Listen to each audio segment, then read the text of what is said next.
Hello everyone. आज हम लोग एसएससी सीजीएल 2023 का 5वां सेट डिस्कस करेंगे। 4 ऑलरेडी डिस्कस कर चुके हैं हम और आ जाते हैं फर्स्ट क्वेश्चन में। ये था, ये देखो आपका 2023 का सीजीएल टियर 1 का सेट 5 है। ये 17/7 का पेपर है, सुबह का। आ जाओ।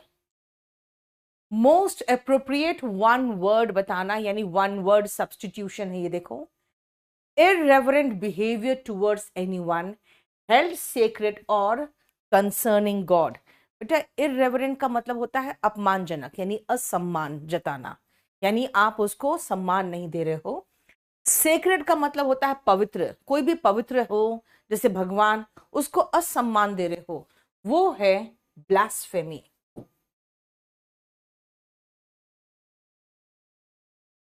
याद है, आपको कराया हुआ है। प्रोफेन, ब्लास्फेमस, जो व्यक्ति भगवान के प्रति असम्मानजनक तरीके से व्यवहार करता है वो ब्लास्फेमस कहलाता है। एग्नोस्टिज्म, एग्नोस्टिक वो लोग होते हैं जो कंफ्यूज रहते हैं रिलेटेड टू गॉड, भगवान है नहीं है पता नहीं, ठीक है ना। Confusion regarding existence of God.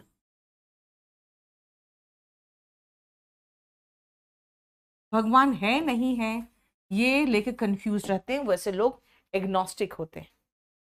Pan का मतलब होता है all, pan is all. Pantheism क्या है? जब ये आप विचार करते हो कि सब चीज में भगवान है, God exists in all natural things, ठीक है, पैंथिज्म होता है। Believe that God exists in all natural things.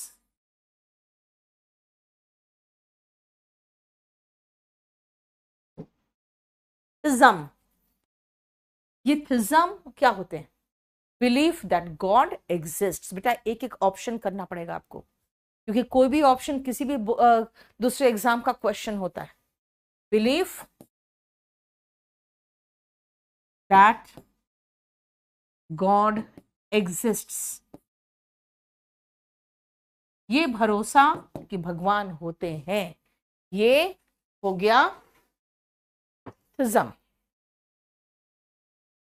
ठीक है। बोलो, कोई प्रॉब्लम यहां तक? Arrange the sentences in the correct order to form a meaningful and coherent paragraph, यानी कि सेंटेंस अरेंजमेंट है। Many countries throughout the world have achieved full digitalization, यानी डिजिटल हो चुका है। कौन? बहुत सारे कंट्रीज, यानी कि आप समझते हो इंटरनेट से रिलेटेड बात हो रही है। Initially the entire world transition to, इसका मतलब हो गया कि इनिशियली शुरू शुरू में जो पूरा वर्ल्ड था वो ट्रांजिशन कर गया, यानी चेंज कर गया टू डिजिटलाइजेशन। इसका मतलब फिर से वही बात कर रहा है कि पूरा कंप्लीट जो नेटवर्किंग की बात होती है ना, इंटरनेट कनेक्शन की बात होती है। This type of internet is called known as metaverse. This type of internet, कौन टाइप ऑफ इंटरनेट पता नहीं। This existing kind of internet technology which gives us access to various aspects। ये जो existing kind of internet technology है जो हमें पहुंच देता है, एक्सेस मतलब पहुंच देता है, to various aspects is about to change into a better and newer version। कि better और newer version में एक नया फॉर्म में बनने वाला है, और ये जो नया तरीका का होगा, this type of internet is called metaverse. Okay, अब आप एक चीज और मार्क कर रहे हो, डी के बाद हमें सी लग रहा है, लेकिन सी के बाद ई नहीं लग रहा है। कि मेटावर्स के बारे में यहां पे इंट्रोडक्शन हुआ और फिर बताया कि मेटावर्स होता क्या है। पहले उसका इंट्रोडक्शन और उसके बाद उसके बारे में। ये द मेटावर्स, द बताता है कि पहले इंट्रोडक्शन हो गया, फिर हमने द लगाया, तो सी के बाद ई लग रहा है। बेटा, सी के बाद ई तो दो में आ रहा है, लेकिन शुरुआत हमें लग रहा है डी और सी, डी सी एक साथ। बेटा डी के बाद सी, देखो डी सी एक साथ यहां पर है और सी के बाद ई यहां पर है। डी के बाद सी यहां पर है लेकिन सी के बाद ई यहां नहीं है। डी के बाद सी, डी के बाद सी और कहीं नहीं दिख रहा है। सी के बाद ई तो दिख रहा है, कहां पे, यहां पर भी दिख रहा है। लेकिन डी और सी भी तो एक साथ होना चाहिए। डी सी ई एक साथ मुझे सिर्फ दिख रहा है एक ही में, दैट इज सेकेंड। देखो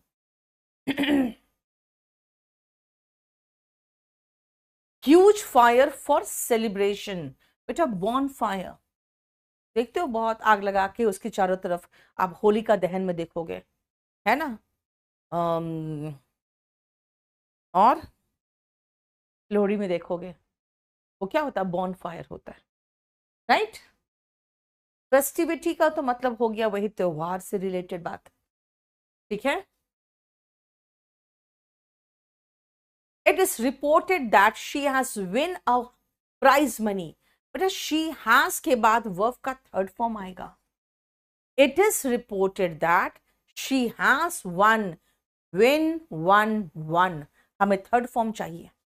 देखो क्लियर। नेक्स्ट आओ, जोसेफ ओपन द बाइबल, हमें पैसिव वॉइस बनाना है। ओपन सेकेंड फॉर्म, जैसे देखो वॉज वर प्लस V3 ढूंढना, जैसे आप सेकेंड फॉर्म देखो वैसे तुरंत आपकी नजर फिसलनी चाहिए वॉज वर प्लस V3 ढूंढने के लिए। बाकी यही होगा आंसर, और कौन सा हो सकता है, कोई नहीं। Next, select the part that contains an error. He promised them that he would sure repay. बेटा repay हो गया वर्ब, वर्ब की विशेषता एडवर्ब बताता है, श्योर नहीं श्योरली होगा। He would surely repay the loan urgently. Verb कैसे हुआ बेटा, ये एडवर्ब बताता है।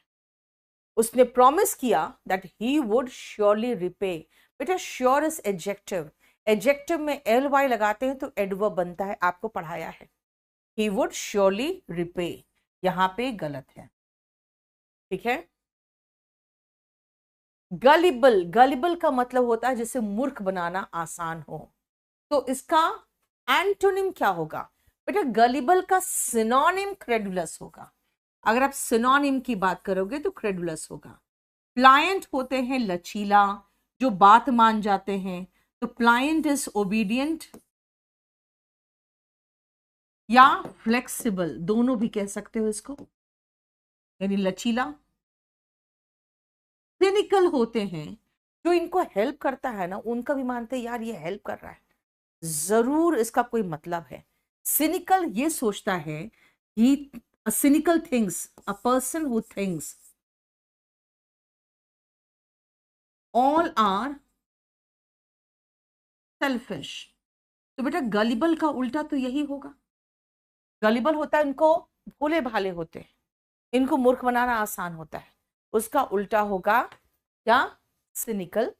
जो उसको हेल्प भी करेगा वो सोचेगा यार इसका अपना कोई स्वार्थ है तभी ये हेल्प कर रहा है, ठीक है। मेरा इस सेशन को शेयर कर दो, चैनल को लाइक करो, सब्सक्राइब करो, चैनल को सब्सक्राइब करो अगर आपको ये सेशन पसंद आ रहा है तो। चलो नेक्स्ट आओ, the ball of yarn was being nudged by the kittens, was being plus V3, तो हमें was being plus V3 जैसे दिखता है तुरंत याद रखना कि ये पास्ट कॉन्टिन्यूअस का पैसिव वॉइस है। पास्ट कॉन्टिन्यूअस के एक्टिव वॉइस में आपको सेम ऐसे ही was were plus V1 ing दिखाई देना चाहिए, was were plus V1 ing कहाँ है, अरे ये क्या, इसमें कोई एक ऑप्शन गलत उतारा गया है, यहाँ पे कोई एक ऑप्शन में वॉस नजिंग होगा, सेकेंड या थर्ड में वॉस नजिंग होगा, देख लेना 8 नंबर, ठीक है। तो एक क्वेश्चन को मैंने सही करके लिख दिया है वॉस नजिंग, ठीक है। नजिंग का मतलब होता है ऐसे नाक से ऐसे नहीं ढकेलना। बॉल बना हुआ है, वुलन बॉल, एक बॉल है वुल का, और उसको नज कर रहा है, तो इसमें आपका एक ऑप्शन गलत है। नेक्स्ट आओ, he was complimented for his appearance. बेटा कॉम्प्लीमेंट का मतलब होता है तारीफ करना, उसकी तारीफ की गई उसके लुक्स के लिए। His shirt dash his trousers complimented. Past की सेंटेंस है तो पास्ट में ही खत्म होना चाहिए, तो आगे कॉम्प्लीमेंट का कॉम्प्लीमेंटेड ही हुआ। बेटा कंप्लीट याद रखना, कंप्लीट PLE से कॉम्प्लीमेंटेड बना है, इसका मतलब होता है पूरक होना, जो उसका पूरा करे, है ना, मिलके एक दूसरे को बिल्कुल पूरा कर रहा है। पढ़े हो ना मैथ्स में कॉम्प्लीमेंट्री एंगल, वैसे ही उसको पूरा कर रहा है। तो PLI का मतलब तारीफ, PLE का मतलब जो पूरा करता है, और सेंटेंस की शुरुआत पास्ट से हो तो आगे पास्ट ही चलेगा, इसलिए ये नहीं। कंपीट का मतलब होता है किसी से कंपीट करना, यानी प्रतिस्पर्धा करना।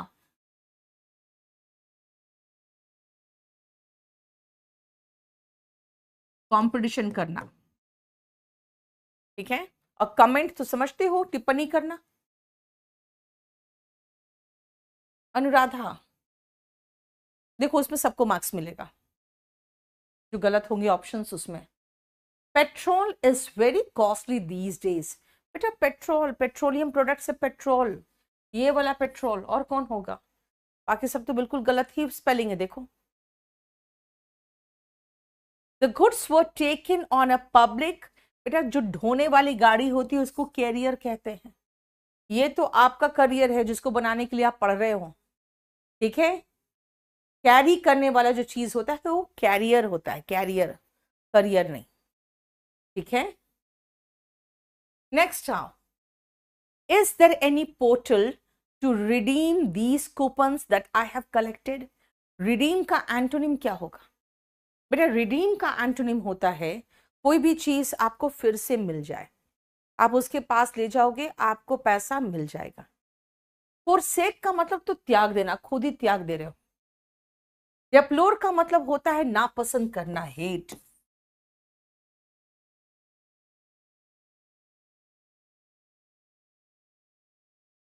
फोरफीट जब्त करना, और एम्बेजल पैसा वगैरह जो गबन करते हैं वो, जैसे कुछ लोग बैंक का ही पैसा गबन कर लेते हैं। अब इसको ध्यान से देखो बेटा, फोरसेक हुआ त्याग देना, लेकिन यहां तो जब्त करने की बात होगी। देखो रिडीम होगा कि आप जाके दिए, आपको पैसा वापस मिल गया, है ना, रिडीम कर लिया आपने। यहाँ पे फोरफीट होगा कि कुछ दिया आपने, आपको रिडीम नहीं किया, वही रख लिया गया, आपका सामान ही जब्त कर लिया गया। Today the countries nationalists rule the roost and hand out the jobs. बेटा रूल द रूस्ट मैंने आपको पढ़ाया है, रूस्ट होता है रेस्टिंग प्लेस ऑफ बर्ड्स। मैंने एक बार बताया था ना कि जैसे कबूतर लोग बैठे रहेंगे, उसमें एक कबूतर देखना ऐसे सीना फुला के इधर से जाएगा उधर से जाएगा, ऐसे से चलता रहेगा, नहीं लगेगा जैसे उसी का शासन चल रहा है, बाकी सब दुबके बड़े हुए। तो रूल द रूस्ट तो वही हुआ जिसका बोलबाला है, to be in charge.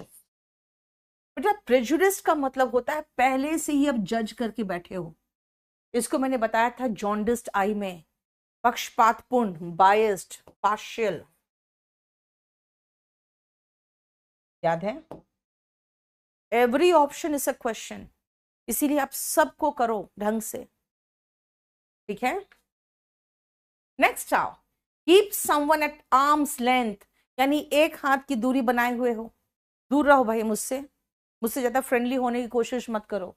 This means avoid becoming friendly with someone. देखो the efforts will be vain, vain का सिनोनिम पूछा है। If we do not submit the project report on time, the effort will be vain, useless. याद करो आपका एक sheet में था, she is vain in vain करके आया था आपको, यानी घमंडी बिना बात का। VAIN का मतलब घमंडी भी था, और इन वेन मतलब बिना बात का, बेकार, यूजलेस, ठीक है। डिलाइटफुल तो होता है हैप्पी,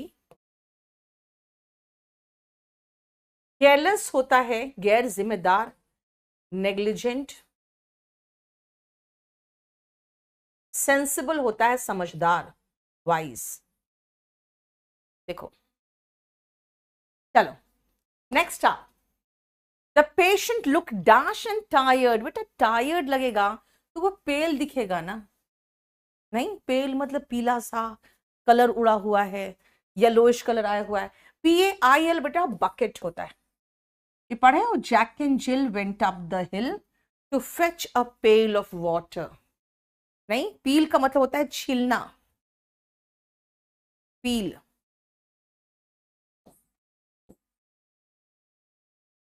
बेटा पॉल का मतलब होता है ना becoming less exciting, to become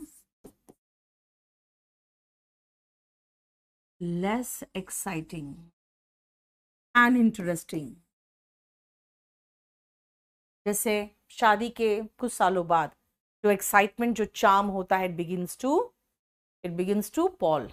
yes, peel, छील, ऐसे याद रखो शिव, वेरी गुड, ठीक है ना। Natwar was a fraudster who always tried to fooling others. बेटा फूलिंग नहीं होगा यहाँ पे, चीटिंग होगा। अब देखो चीटिंग भी नहीं होगा, क्यों? क्योंकि टू के बाद वर्ब का बेस फॉर्म आता है, तो चीटिंग का सिनोनिम ही है डिसीव। डिसीव का मतलब चीट। लेकिन ये भी सेम मीनिंग है, ये भी सेम मीनिंग है, लेकिन डिसीव हमने क्यों लगाया? क्योंकि टू के बाद वर्ब का बेस फॉर्म आता है। रिवील का मतलब होता है उजागर करना, ठीक है। टू के बाद वर्ब का बेस फॉर्म आता है। नेक्स्ट आप, कंसेंट। कंसेंट का सिनोनिम पूछा है बेटा। जब आप किसी को कंसेंट देते हो तो आप उससे रजामंद होते हो, है ना। जब आप रजामंद होते हो तो उसका सिनोनिम क्या होगा? एसेंट होगा। Consent, accent. आप अवॉइड करना चाहते हो कोई एक्सीडेंट, यानी से बचना चाहते हो। डिस्टर्ब तो समझते ही हो, और डिसेंट का मतलब होता है डिसएग्री करना। स्पेशली कोई ऑफिशियल कोई वक्तव्य में आप किसी से डिसेंट करते हो तो वो थोड़ा ऑफिशियल लैंग्वेज होता है डिसेंट करना, लेकिन इसका मीनिंग वही है कि डिसएग्री करना। देखो नेक्स्ट आओ, a place to play games and bet on them. एक जगह जहां पे आप गेम्स खेलते हो और वहां पे आप शर्त भी लगाते हो। बेटा कैसीनो होता है, पब में लोग शराब पीते हैं, ठीक है ना। मॉटल, होटल का ही मॉटल वर्ड बना है जिसके अंदर ड्राइव वे होते हैं जहां पे आप मोटर गाड़ी ले जा सकते हो, वो मॉटल हो जाते हैं। कैसीनो होते हैं जहां पे लोग जाते हैं जुआ खेलते, ठीक है ना। Select the part that contains error. Karan called the restaurant to ask if he could reserve। बेटा could बता रहा है कि सेंटेंस पास्ट की बात चल रही है, कि करण ने रेस्टोरेंट में फोन किया ये पूछने के लिए कि क्या वो रिजर्व कर सकता है एक टेबल फॉर टुमारो, ठीक है। सो यहां पर गलत है, और ऐसे भी प्रेजेंट भी होता तो कॉल्स होता, कॉल तो होगा ही नहीं, राइट। हमारे 20 क्वेश्चंस बन गए। अब आ जाओ, ये देखो क्लोज टेस्ट, जल्दी फटाफट करो तो। ये मैं अभी आपको समझा के कराना चाहती हूं, लेकिन एक बार आप करने की कोशिश करो पहले।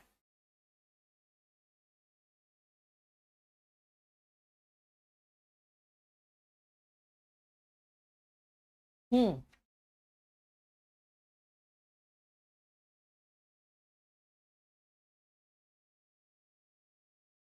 वी मस्ट अंडरस्टैंड, हमें समझना चाहिए। The people can process very little information presented orally. अगर सिर्फ ओरली हम बोलते रहें तो आपको समझ में कम ही आएगा, आप प्रोसेस ज्यादा नहीं कर पाओगे।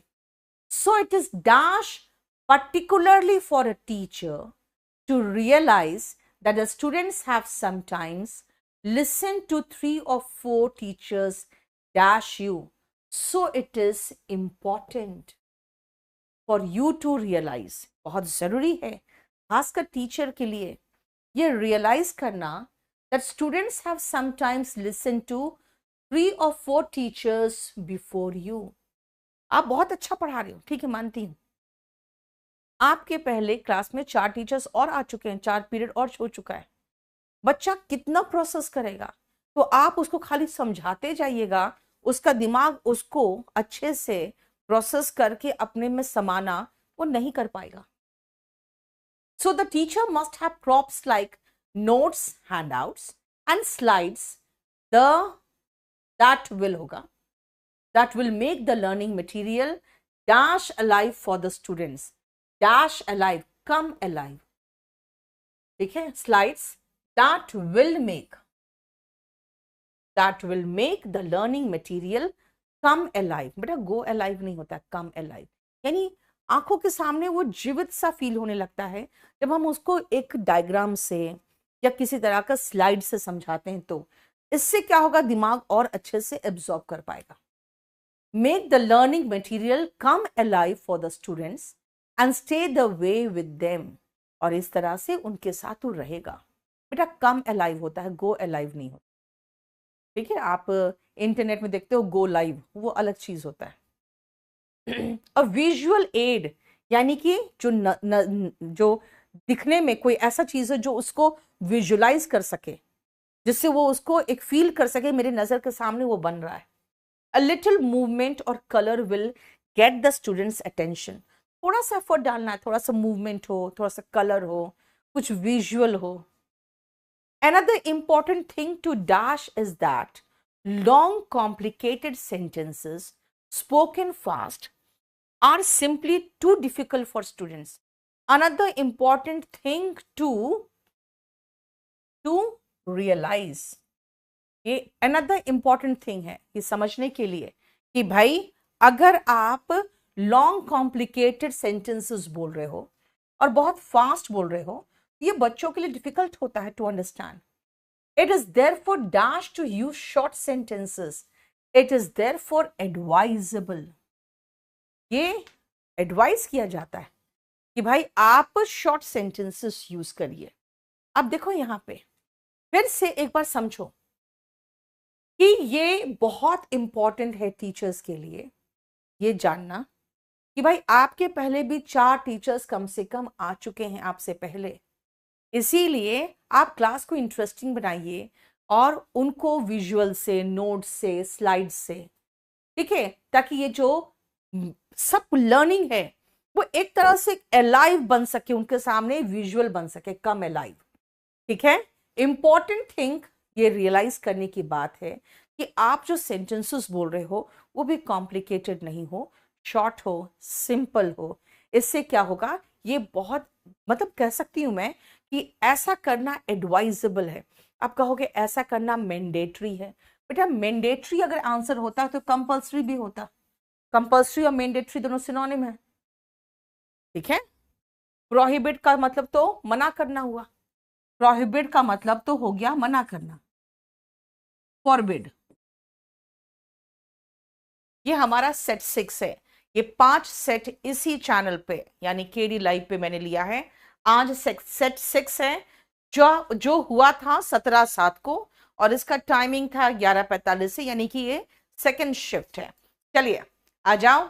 सबसे पहला, any female animal which feeds it's young on milk from her own body, यानी ऐसे जानवर जो अपने शिशु को दूध पिलाते हैं वो होते हैं कौन सा, देखो तो, यस, मैमल।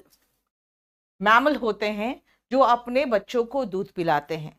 बेटा फ्लोरा एंड फौना, ये 2 वर्ड आप पढ़ते हो।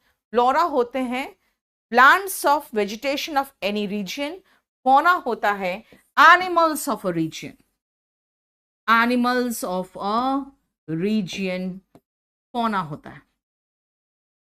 नेक्स्ट आओ वर्टिब्रेट। बेटा वर्टिब्रेट होते हैं जिसके स्पाइनल कॉर्ड होते हैं ना, जो रीढ़ की हड्डी जिनकी होती है वो वर्टिब्रेट होते हैं। और पैरासाइट कौन होते हैं, जो दूसरे जीवों को पर निर्भर रहते हैं फॉर फूड। तो पैरासाइट आप लिख लेना, दैट डिपेंड्स ऑन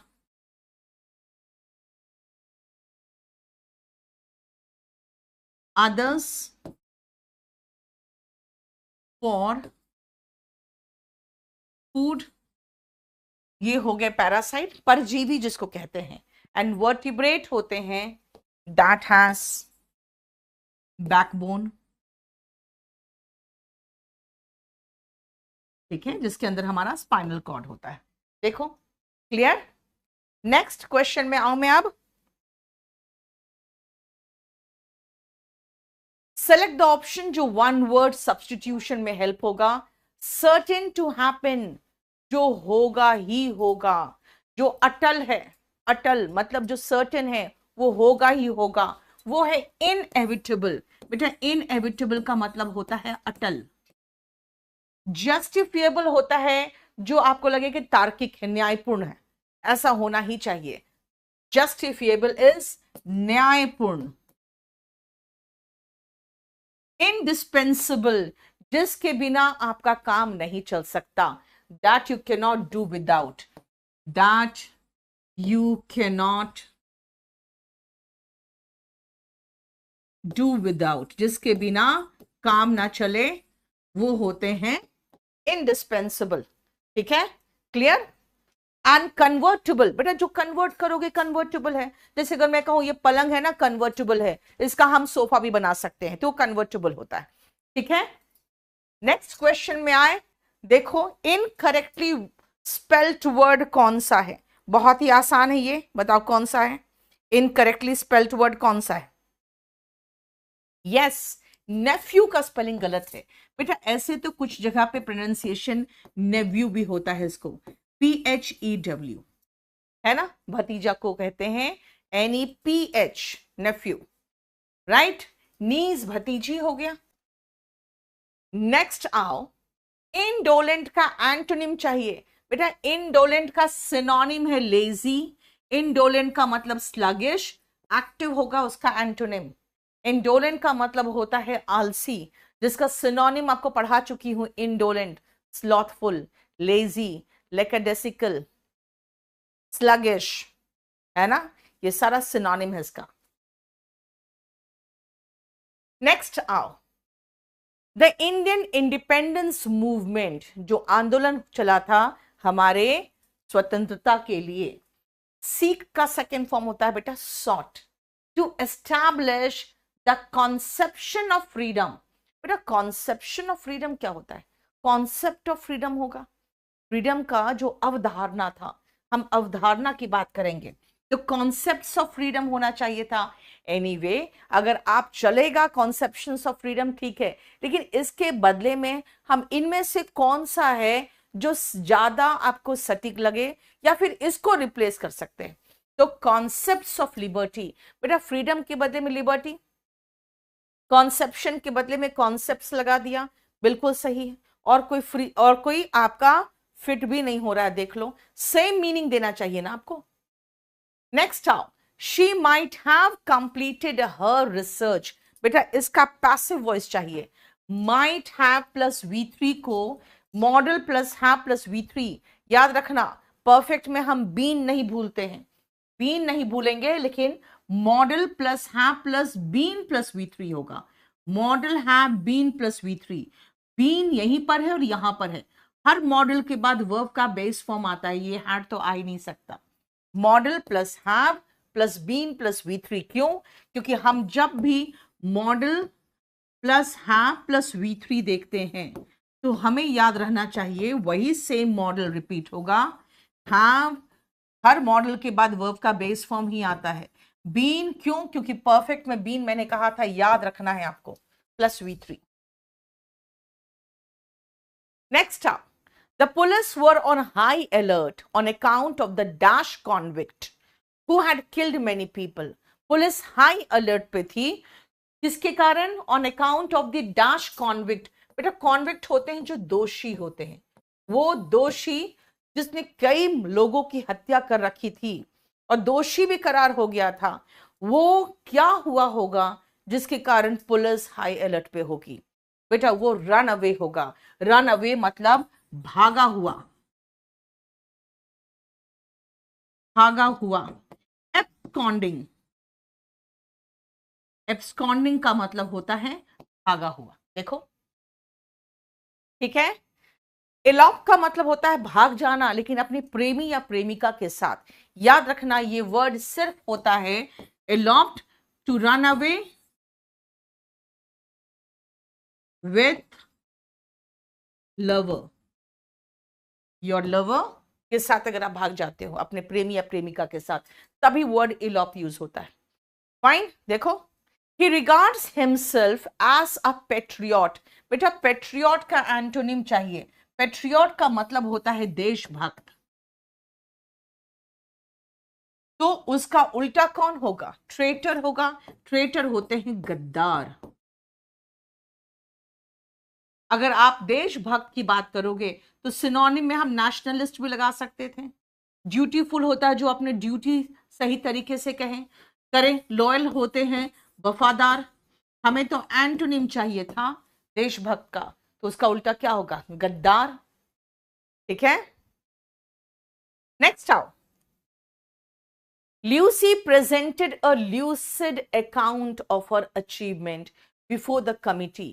बेटा lucid होते हैं ना, very easy to understand, जो समझने में आसान हो। lucid का मतलब मैंने आपको बताया है easy। easy का सिनोनिम में lucid लिखवाया हुआ है, easy to understand। ये ambiguous का एंटोनिम में मैं ऑलरेडी करा चुकी हूं, तो इसका एंटोनिम ऑफ कोर्स एम्बिगुअस होगा। बेटा एम्बी रूट पता है ना, मैंने बताया था आप लोगों को। एम्बी का मतलब होता है बोथ, यानी एम्बिगुअस का मतलब ये सारे बैच में आपका हो चुका है। एम्बिगुअस का मतलब होता है दो अर्थों वाला, यानी कि कंफ्यूजन है भाई, कौन सा अर्थ आप लेके चल रहे हो मुझे नहीं पता। यानी कि एम्बिगुअस का मतलब होता है अनक्लियर, जो क्लियर ना हो। Orderly, in proper order, order में होना इज ऑर्डरली।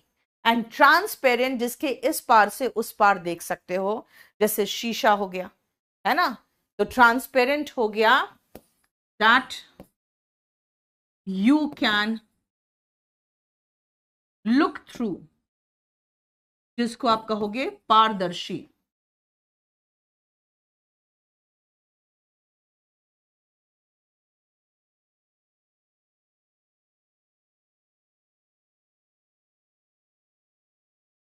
देखो, इंटेलिजिबल यानी इंटेलिजेंस भरा, इंटेलिजिबल।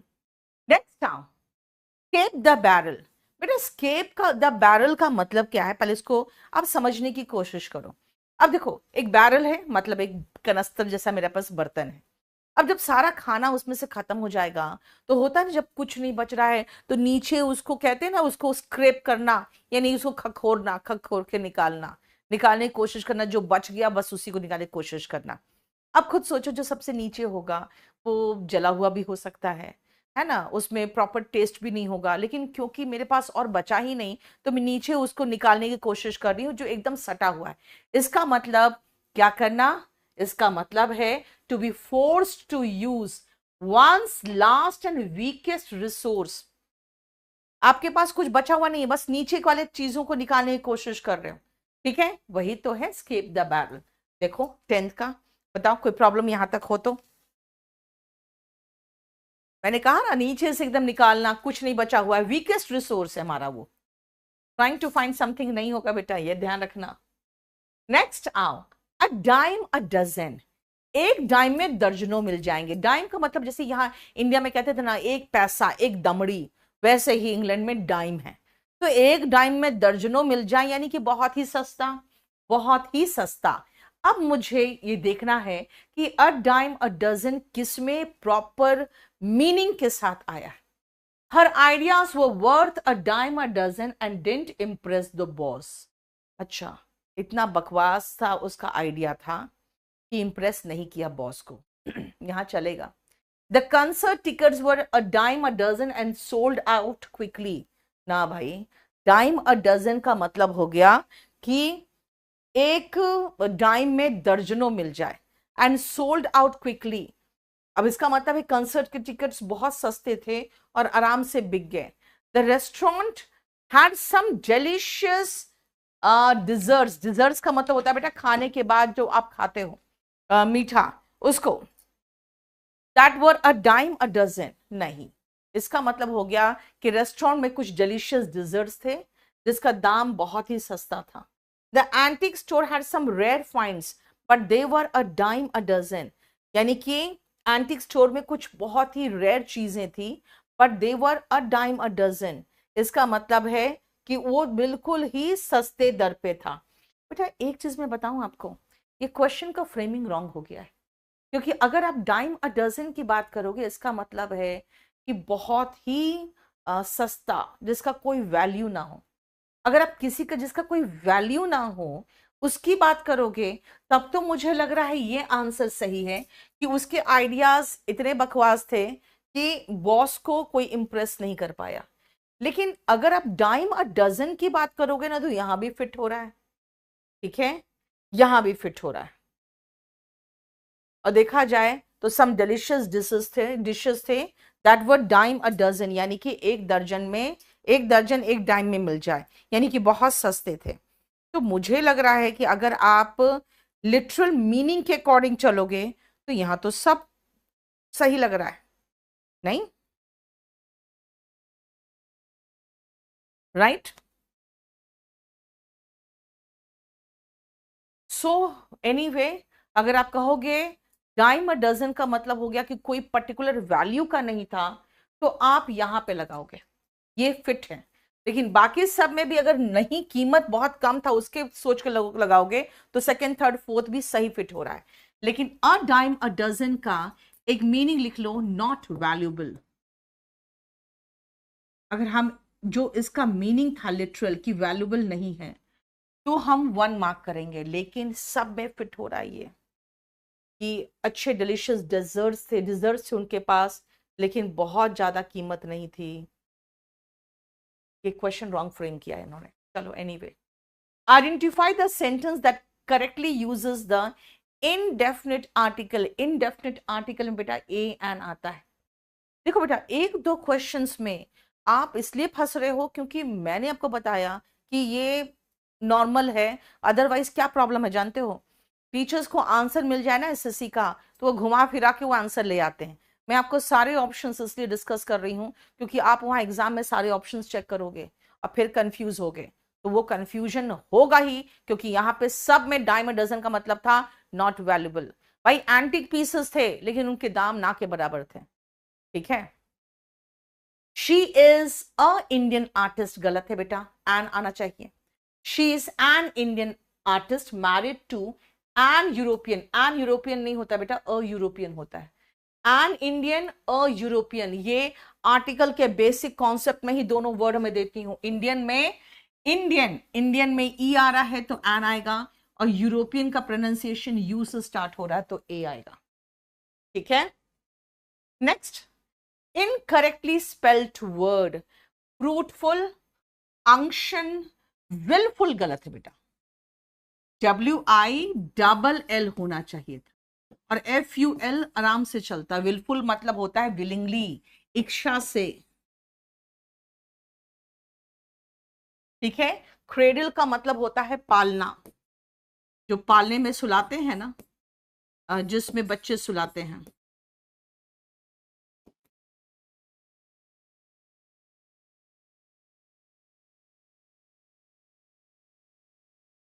और फ्रूटफुल का मतलब होता है फलदायक। फ्रूटफुल का मतलब ये हो गया यूजफुल, जो फ्रूटलेस नहीं हुआ, फ्यूटाइल नहीं हुआ। फ्यूटाइल और फ्रूटलेस का एंटोनिम है ये बेटा। अंक्शन का मतलब होता है ना, जो मेडिसिनल ऑयल से किसी चीज को नहलाना as a process of treatment, वो होता है अंक्शन। याद रखना, ये वर्ड बहुत ही अनकॉमन है क्योंकि ये बहुत कम यूज होता है, ठीक है। ये तो पहली बार ये वर्ड आया है, ट्रीटमेंट विथ मेडिसिनल ऑयल,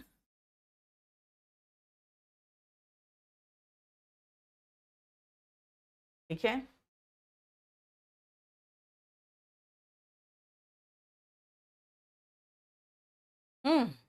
आगे बढ़े। नेक्स्ट, अंडरलाइन सेंटेंस को आपको देखना है कि कौन सा वर्ड है जो इसको रिप्लेस कर सकता है। Only the artists who make sculptures are allowed to take part in the exhibitions. बेटा स्कल्पचर्स बनाने वाले को स्कल्पटर कहते हैं, बस इतना याद रखो, ठीक है। स्कल्पचर्स बनाने वाले को स्कल्पटर कहते हैं। देखो स्कल्पचर और स्कल्पटर कितना आसान है, दोनों एक दूसरे का मीनिंग आराम से दिख रहा है आपको, राइट। अच्छा, पेंटर क्या करते हैं? पेंट करते हैं, और क्या करेंगे? पेंटर पेंट करते हैं।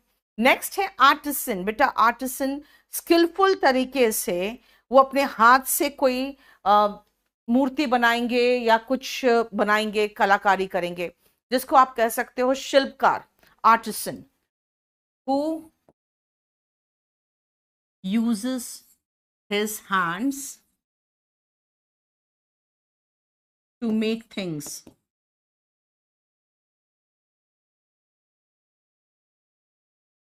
ठीक है। अब उसमें से जो मूर्तिकार होते हैं वो स्कल्पचर होते हैं, ठीक है। पॉटर इज कूली, कूली जो सामान अपने पीठ पे धोते हैं।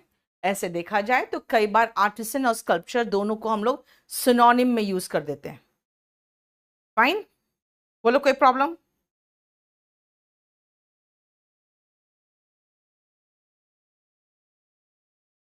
एक सेकेंड बेटा। हम्म,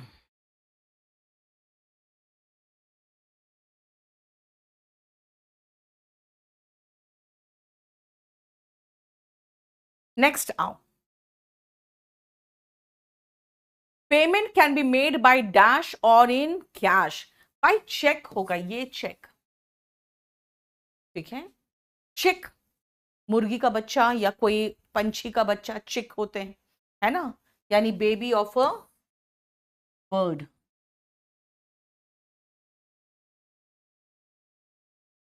फाइन, देखो। और दूसरी बात है यहाँ पे जो वर्ड चीकी है, बेटा चीकी वर्ड जो है ना थोड़ा सा स्लैंग वर्ड है और थोड़ा सा सही वर्ड नहीं है। जैसे होते हैं ना not showing, when you are not showing respect,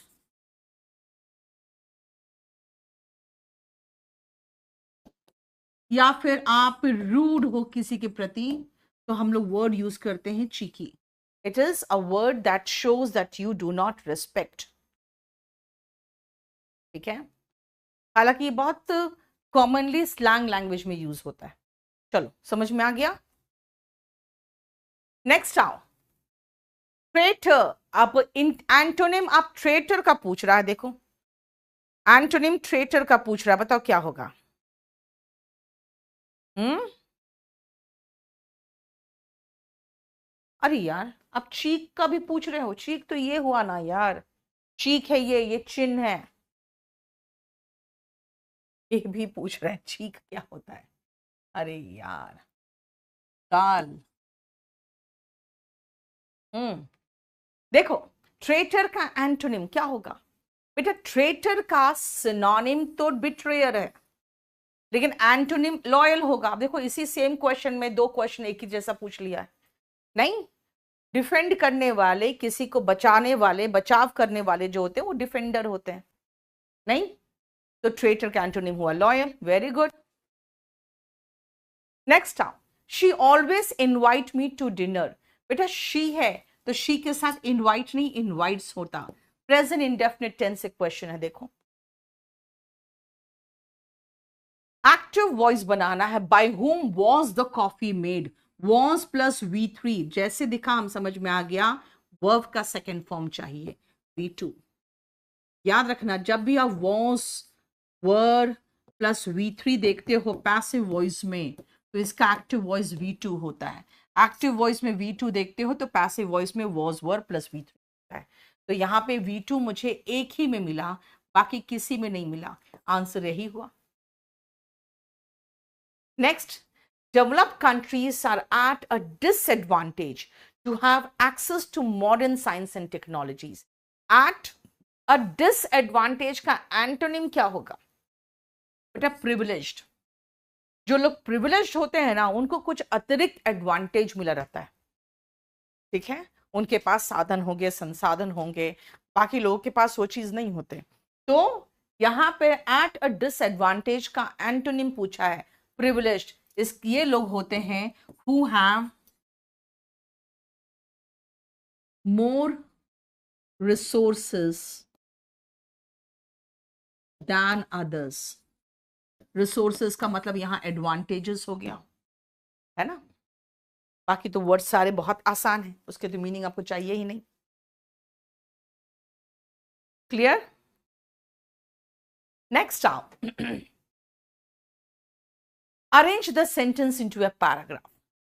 According to Homer, Achilles was brought up by his mother at Phthia. थोड़ा आगे, Achilles was the bravest, handsomest and greatest warrior of the army of Agamemnon.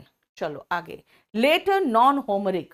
अच्छा, Homeric and non-Homeric, ये Homer से और ये non Homer हो गया, ये दोनों एक साथ आना चाहिए। चलो, Achilles in Greek mythology is the son of the mortal Peleus, king of Yes. यहां पे इंट्रोडक्शन है Achilles का, डी से शुरुआत होना चाहिए, डी से शुरुआत मेरे दो है। ओके फाइन, अब डी के बाद बी होगा कि डी के बाद ए होगा? बेटा ए तो हो सकता है डी के बाद, लेकिन अगर आप देखोगे तो यहां Achilles के बारे में है कि किसका बेटा था, और फिर Achilles का पूरा डिस्क्रिप्शन है। और मैं समझ रही हूं कि होमर और नॉन होमरिक ये दोनों एक साथ होना चाहिए था, ए सी एक साथ होना चाहिए, ए सी एक साथ होना चाहिए था। डी में बताया किसकी औलाद है और वो कैसा था देखने में, यानी डी भी एक साथ होना चाहिए। देख लो बेटा, रीडिंग की आदत रखोगे ना तो बहुत तेजी से पकड़ोगे, अगर रीडिंग की आदत रखोगे तो, राइट। तो ये आप यहां पे ऐसे दिखा सकते हो कि भाई डी के साथ बी सही लग रहा है, और होमर एंड नॉन होमरिक ये दोनों एक साथ होना चाहिए, यानी ए के साथ सी आना चाहिए। अब आ जाओ last portion and that is cloze test. देखो, yes Achilles heel, Jasmeet Kaur, आपको पता है ना जो वीकेस्ट पॉइंट होता है। चलो जल्दी बनाओ तो फटाफट इसको, जल्दी देखो।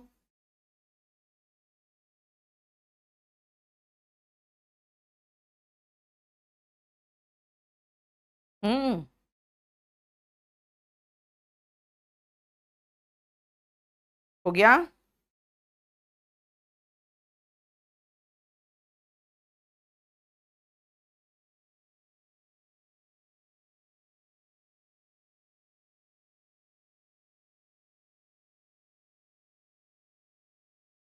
चलो शुरुआत करें। Ambition is a vital ingredient for success. Ambition होना बहुत जरूरी है, अगर आप सक्सेस चाहते हो तो एम्बिशन होना चाहिए। Without ambition to push us we will not be dash of great achievement, we will not be capable of. अब बोलोगे एबल ऑफ क्यों नहीं लगा रहे? भाई एबल के साथ ऑफ नहीं लगता है, कैपेबल के साथ फिक्स प्रेपोजिशन है ऑफ, और क्योरेबल का मतलब तो होता है जो क्योर किया जा सके, जैसे बीमारियां क्योरेबल होती है ना, जैसे अब ट्यूबरक्लोसिस क्योरेबल है, लेकिन यहां पे हम कहेंगे कैपेबल ऑफ। देखो कैपेबल के साथ प्रेपोजिशन फिक्स्ड है ऑफ, इसीलिए we all need that special something dash ourselves within ourselves, हमारे अंदर कुछ होना चाहिए। अब कहोगे इन क्यों नहीं है? बेटा इन थोड़ा अंदर थोड़ा बाहर भी हो सकता है ना। विद इन आवरसेल्व्स, हमारे अंदर कुछ ऐसा होना चाहिए to give us the will power to reach a higher goal. Than होना चाहिए, क्योंकि देखो हायर होते हैं कंपैरेटिव डिग्री, कंपैरेटिव डिग्री के बाद हम दैन लगाते हैं, than. We imagine ourselves capable of, अभी बताया था कैपेबल के साथ ऑफ लगते हैं, देखो capable of and capable of, दोनों वही नहीं हो गया, same. Yet ambition dash money and fire is a good servant but a bad master. बेटा मनी को कहते हैं एक अच्छा नौकर है लेकिन एक बैड मास्टर है ना। अगर मनी आप कमा रहे हो, मनी का इस्तेमाल करोगे जैसे नौकर का करते हो तो बहुत अच्छी बात है, लेकिन अगर मनी आपको गाइड करेगा तो आप गलत रास्ते पे चले जाओगे, पथभ्रष्ट हो जाओगे। इसलिए कहते हैं money is a good servant but a bad master. लेकिन एम्बिशन को भी उसी से कंपेयर किया जा रहा है, तो एम्बिशन लाइक मनी, एम्बिशन भी मनी की तरह, एम्बिशन भी फायर की तरह, अ गुड सर्वेंट होता है फायर जितने समय तक आपके काबू में होता है वो आपके अकॉर्डिंग काम करता है, एक बार बेकाबू हुआ तो फिर सारा सत्यानाश कर देता है। देखो बताओ 22 में बेटा समथिंग विद इन आवरसेल्व्स, जो चीज आपके अंदर होता, चलो मैं आपको एक एग्जांपल देती हूं। I will finish it in 1 hour. In 1 hour का मतलब 1 घंटे में, 1 घंटे में, 1 घंटे में, विद इन 1 आवर आपको पूरा पेपर विद इन 1 आवर खत्म करना पड़ता है, क्योंकि आप 1 सेकंड भी बाहर नहीं मिलता, तुरंत पेपर छीन लिया जाता है। तो जहां पे हम किसी चीज के अंदर की बात करते हैं ना, कि अंदर एकदम मतलब अंदर मैं मौजूद दिखाना चाहती हूं, तो विद इन लगाती हूं, यानी हमारे अंदर है। तो अंदर के लिए with in is a better word, ठीक है, क्योंकि यहां इन और विद इन दोनों था ऑप्शन में, तो मेरे हिसाब से 22 में विद इन आना चाहिए। एक सेकेंड, एक वर्ड में PORTER था क्या कि क्या था? एक सेकेंड रुको।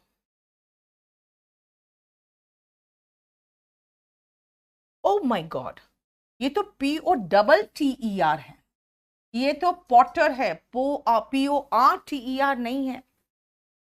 क्या हड़बड़ी में मैंने PORTER का बना दिया आपको, ये तो पॉट्स बनाने वाले होंगे।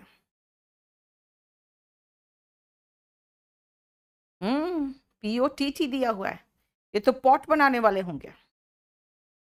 POTTER, पॉट बनाने वाले होंगे ये तो। नहीं तो वो तो अलग चीज होता है यार, एक सेकेंड को, ये अलग मीनिंग है इसका। Who makes pots,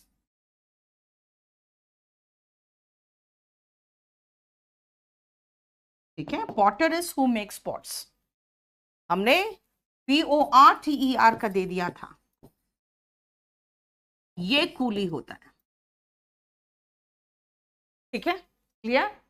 PORTER coolie है, POTTER था यहाँ पे पॉटर, ये पॉट बनाने वाले पॉटर होंगे। ये है 2023 का सेट 7, एग्जाम का डेट 17/7/2023 है, और जो टाइम है 2:30 से 3:30 बजे का। आ जाओ, सबसे पहला क्वेश्चन देखो, एंटोनिम ऑफ ट्रायम्फ। ट्रायम्फ का मतलब होता है बेटा जीत, जीत का मतलब हो गया सक्सेस, है ना।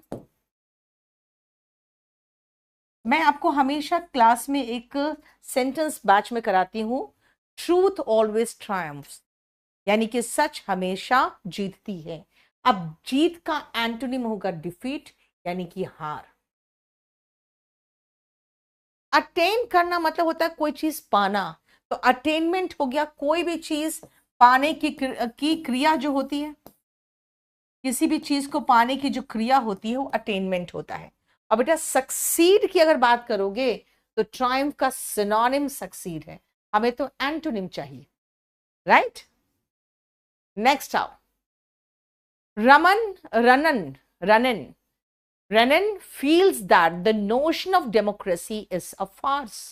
इसका मतलब है कि जो नोशन है, आइडिया ऑफ डेमोक्रेसी है, बेटा ये आइडिया जस्ट एक फार्स का मतलब होता है, इसे लाई, मतलब सिर्फ एक ड्रम है और कुछ नहीं। नाउ सी, आइडिया का एंटोनिम क्या होगा बेटा? रियलिटी होगा। जब भी आप कभी देखते हो, जब कोई सरकार में बैठा हुआ व्यक्ति किसी दूसरे के खिलाफ कुछ कर देता है, तो कहते हैं भाई यहाँ पे कोई डेमोक्रेसी रहा ही नहीं, अब तो ये डेमोक्रेसी के नाम पे कुछ भी नहीं रहा है, it is just a farce, यानी कि समथिंग कह सकते हो कि that is not treated with respect, ठीक है।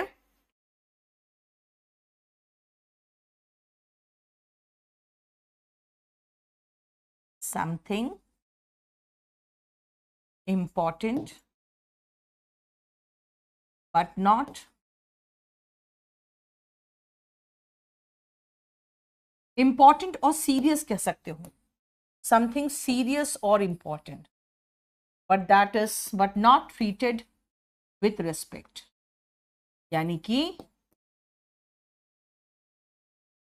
जब मान लो प्रधानमंत्री से कोई कुछ कह रहा हो और उठा के बाहर फेंक दिया गया उनको, है ना, संसद से, तो कहते हैं भाई आप डेमोक्रेसी कुछ नहीं है, डिक्टेटरशिप हो गया है, यानी डेमोक्रेसी आप हो गया है क्या, फार्स।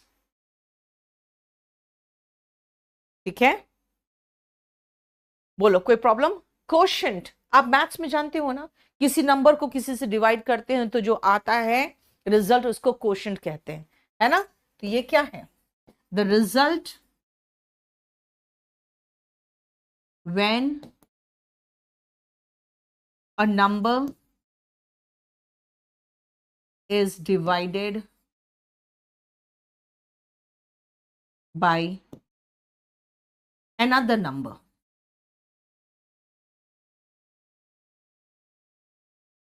नहीं होता है, डिविजर होता है डिवाइड करने वाला, कोशेंट होता है जो उसके आंसर आए, और नीचे अगर बच गया कुछ तो रिमाइंडर कहलाता है ना। नेक्स्ट देखो, एंटोनिम ऑफ वैक्स। बेटा वैक्स का एंटोनिम लोग नहीं जानते हैं कि क्या होता है, कि इसका रीजन ये है कि वो कभी भी सूरज को या चांद को जो पढ़ते हैं ना, तो वो चांद का वो नहीं पढ़ते हैं ध्यान से, वैक्सिंग एंड वेनिंग। बेटा चांद जब शुरुआत के 14 दिन जो बढ़ रहा होता है ना उसको कहते हैं वैक्सिंग। वैक्सिंग होता है जब वो बढ़ रहा होता है, और जो वेनिंग की स्टेज में आता है तो घट रहा होता है। तो याद रखना, wax is increase and when is decrease. और याद रखना, जैसे कहें उसकी popularity is on the when, इसका मतलब कम हो रहा है ना। कल ईपीएफओ का जो पेपर डिस्कस किया था मैंने, बेटा ईपीएफओ का पेपर में भी वैक्सिंग एंड वेनिंग है, देखना वेनिंग है, देखना popularity is on the when करके कुछ था।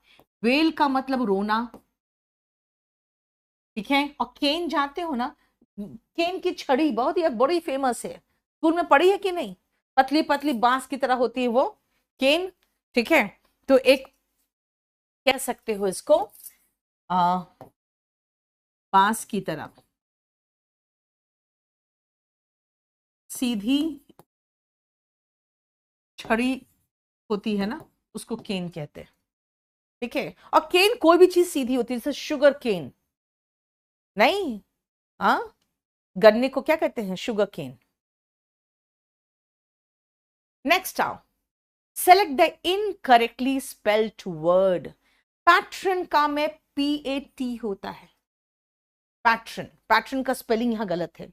कोई भी किसी चीज का पैटर्न होता है तो उसका समर्थन कर रहा होता है, उसको आगे बढ़ने में हेल्प कर रहा होता है, ठीक है ना। अच्छा, कोनोटेशन क्या होता है, कोनोटेशन आप किसी चीज में ऐड करते हो, डियर्थ एंड क्वेरी, ये तीनों का मीनिंग आप ध्यान से देखो।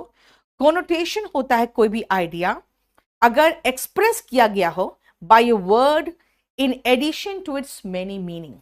अब देखते हो कोनोटेशन लिखते हैं कुछ लोग, है ना, कहीं पर भी किसी चीज में कोनोटेशन लिखते हैं तो कुछ और एडिशनल वर्ड ऐड किया जाता है to the meaning of that word, ठीक है। मैं एक काम करती हूं, इसका एग्जैक्ट डिक्शनरी मीनिंग आपको लिखवा देती हूँ, ठीक है।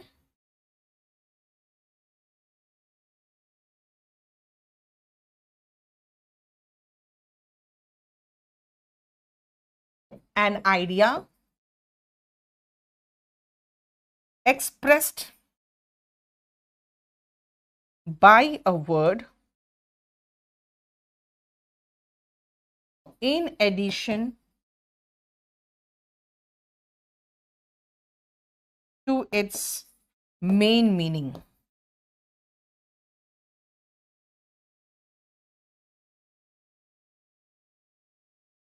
जैसे अगर आप किसी को कहते हो ना स्पिंस्टर बेटा स्पिंस्टर का सीधा मतलब होता है क्या, कुंवारी महिला, लेकिन it has some negative connotation. क्या नेगेटिव कन्वर्सेशन, यार बूढ़ी हो गई अभी तक शादी नहीं हुआ, चिक चिक चिक चिक बुढ़िया करती रहती है, वो फीलिंग आता है। तो नेगेटिव कॉनोटेशन का मतलब हो गया कि उसका कुछ नेगेटिव भी मीनिंग निकलता है, किसी भी वर्ड का कुछ additional meaning apart from its main meaning, उसको कहते हैं कॉनोटेशन। बेटा डियर्थ का मतलब होता है स्केर्सिटी,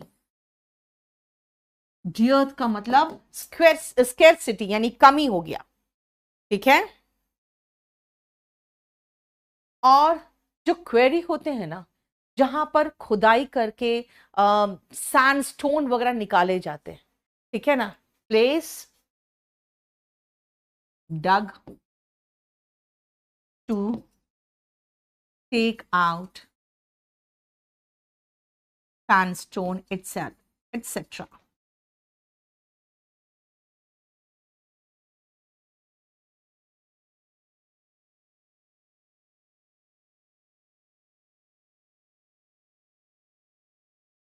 खुदाई करके वहां से स्टोन वगैरह निकाला जाता है। अब बहुत बड़े बड़े क्वेरीज देखते हो, है ना, जगह जगह खुदाई कर करके छोड़ दिया है। कहते यार पहाड़ के ऊपर इतने सारे पेड़ लगे हुए थे, अब वहां पे क्वेरी है तो वहां पे चारों तरफ खाली रेत उड़ता रहता है। क्योंकि वो जो खुदाई करते हैं ना अंदर से स्टोन मार्बल मार्बल ये सब निकालने के लिए, तो बेटा वहां पे बिल्कुल क्या होते हैं ना, सिर्फ रेत और धूल और वही सब पत्थरों के कण उड़ते रहते हैं, उनको क्वेरी कहते हैं।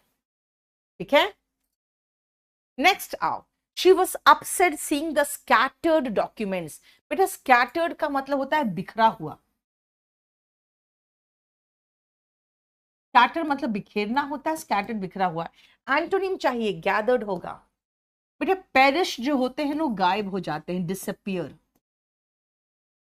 पेरिश्ड हो गया डिसअपियर्ड। जैसे हल, ब्रेड, ये सब पेरिशेबल गुड्स है ना, कुछ दिन छोड़ दो तो खत्म बर्बाद हो जाएगा।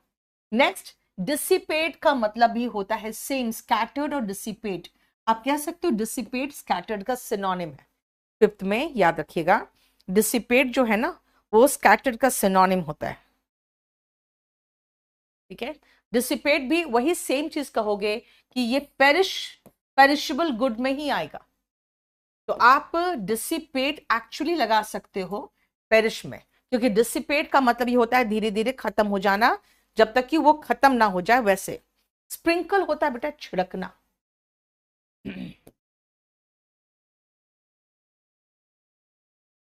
छिड़कना। ठीक है, select the grammatically correct sentence. The Supriya, यही गलत हो गया बेटा। प्रॉपर नाउन के साथ आर्टिकल द नहीं आता, किसी भी नेम ऑफ पर्सन के साथ। आज ही क्लास में पढ़ा के आई हूं। सुप्रिया सही है, यहां पे द सुप्रिया फिर गलत हो गया। Supriya is the best girl, बेटा the superlative degree of adjective के साथ आता है। सुपरलेटिव डिग्री ऑफ एडजेक्टिव के साथ आर्टिकल द आता है, याद रखना। इसीलिए आंसर कौन सा सही है ये, क्योंकि यहां पे देखो सुपरलेटिव डिग्री है, गुड बेटर बेस्ट, लेकिन आर्टिकल द नहीं है। ठीक है, नेक्स्ट आओ, you are the dash to the throne and should behave in such a manner. You are the heir to the throne. बेटा heir pronunciation है, here मत बोलना। heir होता है उत्तराधिकारी, उत्तराधिकारी, heir to the throne, उत्तराधिकारी। hair तो हो गया बाल, और ये hair हो गया खरगोश, है ना, और here मतलब तो यहां। ये देखो, ये आते हैं, ऐसे क्वेश्चंस आते हैं होमोनिम से। तो ये क्वेश्चन है होमोनिम के। बेटा अगर आपको सेशन पसंद आए तो प्लीज चैनल को लाइक कर लेना और इसको सब्सक्राइब जरूर कर लेना। चैनल को सब्सक्राइब करके इस सेशन को लाइक करके शेयर कर दो। ठीक है बेटा, बैच नंबर 55 आज ही तो आया है। मैंने इंग्लिश बाय नीतू मैम पे वही तो क्लास लिया था आज। धीरज सब कुछ डिटेल समझा दिया आपको वहां पे। Pudding had already been prepared।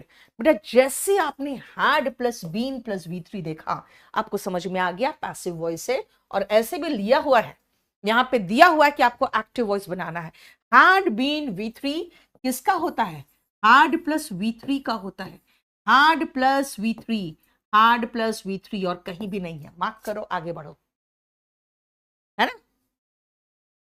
Pudding already prepare कर लिया गया था उसके द्वारा, तो she had already prepared pudding. Next आओ, describe how you will tell your parents that Darshan was laughed at. बेटा वॉज के बाद वर्ब का थर्ड फॉर्म, जैसे आप वॉज के बाद वर्ब का थर्ड फॉर्म देखो, तुरंत समझ आना इसका एक्टिव वॉइस में V2 चाहिए, V2 चाहिए, V2। Classmates V2 laughed, classmates laughing नहीं, इज लाफ्ड नहीं, विल लाफ कुछ नहीं, ये बस चाहिए। कहां? ये। ठीक है, देखो जैसे हमें वॉज वर प्लस V3 दिखता है, हम समझ जाते हैं V2 है। यस, 7:30 बजे क्लास लिया था बेटा इंग्लिश बाय नीतू मैम पे। स्टेनोग्राफर के लिए बेटा सफिशिएंट है, एक बैच पढ़ लो, एकदम मोर देन सफिशिएंट है। आ जाओ नेक्स्ट देखो, इसमें आपको सेंटेंस को अरेंज करना है ऐसा ताकि मीनिंगफुल बने। Well you can't make me, she said. She went on, well, you might try, I responded. She came in and we said hello. Hello बेटा, पहले तो वो आएगी ना, फिर आप उसको हेलो बोलोगे, यानी बाद में ये सारी बातें होगी। पहले तो कोई आएगा तो मैं हेलो से शुरुआत करूंगी, है ना, सी से शुरुआत होगा। What do you want? मैककेनी remembered. मैककेनी बेटा नाउन का जिक्र यहां पे हो रहा है, नाउन का जिक्र हो रहा है। What do you want? आप क्या चाहते हो? चलो सी से तो एक ही शुरुआत है, मैं देख लेती हूं कि what do you want जो बोला, well I want you to grin and seem pleased, मतलब what do you want, तो मैं क्या तुम चाहते हो, मैं चाहता हूं कि तुम हंसो मुस्कुराओ। ग्रीन का मतलब होता है पूरी दांत दिखा के हंसना, एंड खुश दिखो। आपको नहीं लग रहा है उसका जवाब ही यहां पर है? तुम्हें क्या चाहिए? मैं चाहता हूं तुम ग्रीन करो, यानी आंसर सी डी से शुरुआत हो। ये देखो ठीक है। यस कंचन, बीपीएससी का टीचर का बेटा अलग से बैच चलता है, और मेरा बैच लेना है तो आप ले लो, सारे एग्जाम्स को उसमें कंप्लीट क्वालिफाई कर जाओगे, सब चीज उसमें मैंने दिया हुआ है। ठीक है, कोई भी स्पेशल बैच में मैं सब कुछ देती हूं, अगर कुछ नया भी पढ़ाया गया, क्या नया कुछ आया वो भी देती हूं। आ जाओ नेक्स्ट, फिर से आ गया jumble sentence. After examining these three approach, these three approaches मतलब कौन से थ्री अप्रोचेस भाई, कौन से थ्री अप्रोचेस मुझे तो पता ही नहीं है, ए से कैसे शुरुआत होगा। There were three approaches, wow आ गया, there were three approaches. After examining these three approaches, B के बाद ए होना चाहिए। चलो एक बार मैं कोशिश कर लेती हूं कि और कहीं इन अप्रोचेस के बारे में बात तो नहीं हो रही है। Satisfied that the leopard had not crossed the river. Next, I examined the footpath on which 3 nights previously my goat had been killed. छोड़ो, खत्म करो। बी के बाद ए, बी के बाद ए कहां कहां है बेटा? एक ही जगह तो है। ऐसे तरीके होते हैं यार सेंटेंस अरेंजमेंट करने का। मैंने क्या कहा? मैंने कहा देयर वर थ्री अप्रोचेस। सबसे पहले पहला सेंटेंस रीड किया मैंने, दीज थ्री अप्रोचेस। भाई कौन से थ्री अप्रोचेस मुझे तो पता ही नहीं है, ए से शुरुआत नहीं हो सकता, ये ऑप्शन कर दिया। There were three approaches, wow मुझे तो मिल गया, देयर वर थ्री अप्रोचेस, तीन तरीके थे। आफ्टर एग्जामिंग दीज थ्री, कौन से थ्री भाई? यही थ्री अप्रोचेस, यही थ्री।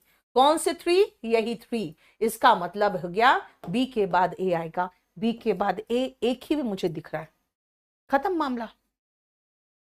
ज्यादा आपको सोचने की जरूरत नहीं पड़ती, और ये तरीके हैं जो सेंटेंस अरेंजमेंट में मैं इस्तेमाल करती हूं। अब बहुत बढ़िया तरीका है ये आपको बहुत बढ़िया से बता देता है। द पेशेंट, पेशेंट का मतलब मरीज, जो मरीज था मरीज found the doctor to be obtuse. Obtuse का मतलब क्या है अभी बताती हूं। And distracted by constant calls on his phone. मरीज को लगा ये कैसा डॉक्टर है, एक तो ऑब्ट्यूज है, अब बार बार इसके फोन पे कॉल आ रहा है, बार बार डिस्ट्रैक्ट हो रहा है, भाई इलाज मेरा क्या करेगा। Now what is the meaning of obtuse? बेटा ऑब्ट्यूज का मतलब होता है मूर्ख, ऑब्ट्यूज का मतलब होता है स्टूपिड, ऑब्ट्यूज का मतलब हमें जो चाहिए उसका एंटोनिम चाहिए, एस्ट्यूट, चालाक। ऑब्ट्यूज होता है मूर्ख, एब्ट्यूज होता है क्लेवर। ऑब्ट्यूज का मतलब होता है मूर्ख, इसका मतलब होता है एक तो मूर्ख स्टूपिड, और कुछ बोलो भी ना तो समझ में उसको देर से आए, and slow to understand, and slow in understanding. Astute का मतलब हो गया क्लेवर, ओबीस का मतलब हो गया फैट, ओबीस, कभी भी कोई ओबीस होता है बेटा वो फैट होता है. Pen is like not interesting, ordinary, मतलब सामान्य, जिसको कहोगे नॉट इंटरेस्टिंग, जिसको देख के उत्साह पैदा ना हो. ऑब्सोलीट इज जो अब चलन में नहीं हो, इतना पुराना, इतना पुराना कि अब चलन में ही नहीं हो. नो लॉन्गर इन यूज, इतना पुराना कि अब चलन में ही नहीं है.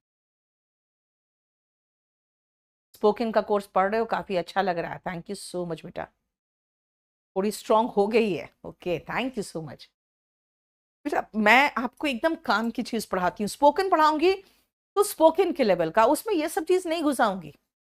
ये सब एग्जाम के लिए है, स्पोकन के लिए बहुत आसान होता है. ठीक है, हो गया. देखो इसका आंसर हो गया, एंटोनिम पूछा है तो एस्ट्यूट हो गया. नेक्स्ट आओ. He was so curious that he rose many questions. बेटा रोज का मतलब होता है उगना, जैसे the sun rose in the east, है ना, सन पूर्व की तरफ से उगा, राइज का सेकंड फॉर्म रोज. उठना, आई रोज अप एट 10 o'clock, 10 बजे जागा. तरक्की करना,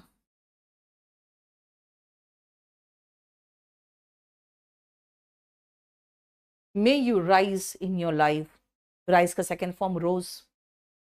अब मैं कह रही हूं इसने, ये बहुत ही क्यूरियस था. क्यूरियस का मतलब होता है बेटा उत्सुक, और जब आप उत्सुक होते हो ना तो क्वेश्चंस उठाते हो. बेटा उठाना इज रेज, उठाना रेज होता है. रेज का सेकंड फॉर्म रेज्ड. ठीक है. अराउज का मतलब होता है जैसे उत्तेजित हो जाना. अराउज इज उत्तेजित होना, तो यहां पर तो क्वेश्चन उठाया होगा ना. अराउज इज उत्तेजित होना. ठीक है, क्लियर. देखो meaning,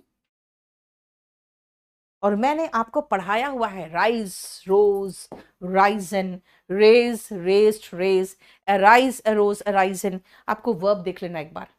Carolina open a savings account to save money for later. बेटा मनी जो आप बाद के लिए सेव करते हो, वो उन दिनों के लिए सेव करते हो जब आपको जरूरत पड़े. उसको कहते हैं saving for a rainy day. अब रेनी डे क्या होता है, कैसे बनाए, सुनो. आप देखोगे चीटी होंगे, जो चीटियां होती है वो लगातार रोज देखोगे लाइन बना के कहीं ना कहीं से खाना लेके और अपने बिल में उसको जमा करती रहती है. और देखना जिस दिन बारिश होगी उस दिन कोई चीटी बाहर नहीं दिखेगी. वो अपने वो जो छेद रहते हैं ना, वो बाहर बैठ के और देखना बड़े आराम से कुछ खा रही होगी, है ना. ध्यान से अगर देखोगे तो लगेगा कि जैसे वो अपने मुंह के पास ऐसे से बार बार अपने पैर ला रहे हैं और बड़े आराम से मजे ले रही है. क्यों? क्योंकि उन्होंने रेनी डेज के लिए अपने चीजें, अपने खाना बचा के रखा हुआ था. नहीं, अब रेनी डे में अगर बाहर निकलेंगे तो सारी बह जाएंगी. तो रेनी डे के लिए बचाने का मतलब है बुरे दिन के लिए बचाना, यानी उन दिनों के लिए जब आपको जरूरत पड़े. A similarity between like features of two things on which a comparison may be based. बेटा एनालॉगी, अब ये रीजनिंग नहीं पढ़ते हो एनालॉगी. कंपैरिजन करने के लिए एक ऐसा लॉजिक होता है, ऐसी सिमिलैरिटी देखने के लिए दो के बीच में कंपैरिजन किया जा सके, वो एनालॉगी होता है. बेटा एमालगमेशन होता है, देखोगे मेटल्स वगैरह का, है ना. एमालगम जो होते हैं ना वो मिश्रण होते हैं, वो मेटल्स के मिश्रण होते हैं जब वो एमालगम की बात करते हैं. ठीक है. एपैथी इस उदासीनता. उदासीनता का मतलब हो गया जब आप किसी चीज को लेकर आपको मतलब नहीं है, तब आप कहते हो उदासीनता. एंड एम्बिग्विटी इज जब मीनिंग क्लियर नहीं होता है तो एम्बिगुअस होते हैं, क्योंकि एम्बी का मतलब होता है टू, यानी जिसके दो मीनिंग निकल रहे होते हैं. ठीक है.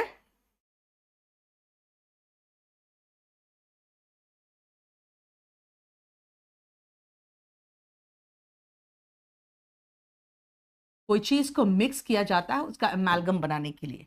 एपैथी इज उदासीनता. इनडिफरेंस मतलब नहीं रखने वाला रवैया. And ambiguity is not clear.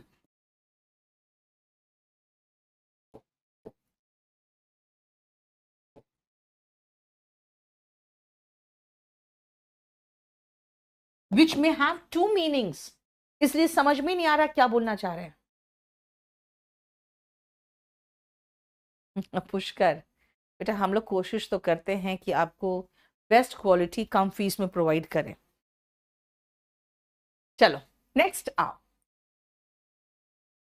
Do not beat about the bush when you are anything, when you have anything to say. Beat about the bush का मतलब होता है इधर उधर की बातें करना, मेन पॉइंट पे नहीं आना। इसका मतलब हो गया to avoid giving a definite answer of position, इधर उधर की बातें करना। ठीक है, बोलो कोई problem. Select the incorrectly spelled word. बेटा एस्ट्यूट तो अभी बताया था, क्लेवर। एब्सोल्यूट एकदम फाइनल जिसको कहते हैं। एब्रप्ट यानी कि रैंडम, अगर आप एब्रप्ट आंसर दे रहे हो यानी कि कुछ भी उटपटांग कुछ भी बोल दे रहे हो, रैंडम, है ना। एबंडेंस प्रचुरता की बात होती है, प्रचुरता की बात होगी तो एबंडेंस होता है, ABUN, है ना। Radiant antonym for luminous. बेटा लुमिनस का सिनोनिम रेडियंट होगा ना बेटा।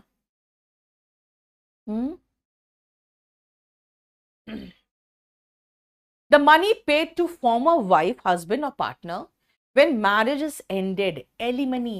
आपको मैंने लीगल टर्म्स में बताया है, जब तलाक हो जाता है तो हस्बैंड वाइफ को एलिमनी देता है, जनरली हस्बैंड देता है। और जब शादी होने के बाद अपनी वाइफ को रोज के जो खर्चे दोगे ना, उसको पिन मनी कहते हैं। ठीक है, कंपेंसेशन और रिकम्पेंस बेटा ऑलमोस्ट सिनोनिम है दोनों। देखो ना, कंपेंस आ रहा है ना, दोनों सिनोनिम है। कुछ गलत हो गया आपसे तो आप कंपेंसेट करते हो, और जब तक नहीं हो रहा होता है तब तक वाइफ को, बच्चों को बेटा मेंटेनेंस के खर्चे देने पड़ते हैं हस्बैंड को। इसलिए वाइफ को छोड़ना नहीं, नहीं तो आपको मेंटेनेंस देना पड़ेगा और तलाक के बाद एलिमनी भी देना पड़ेगा। A group of people traveling together in a van।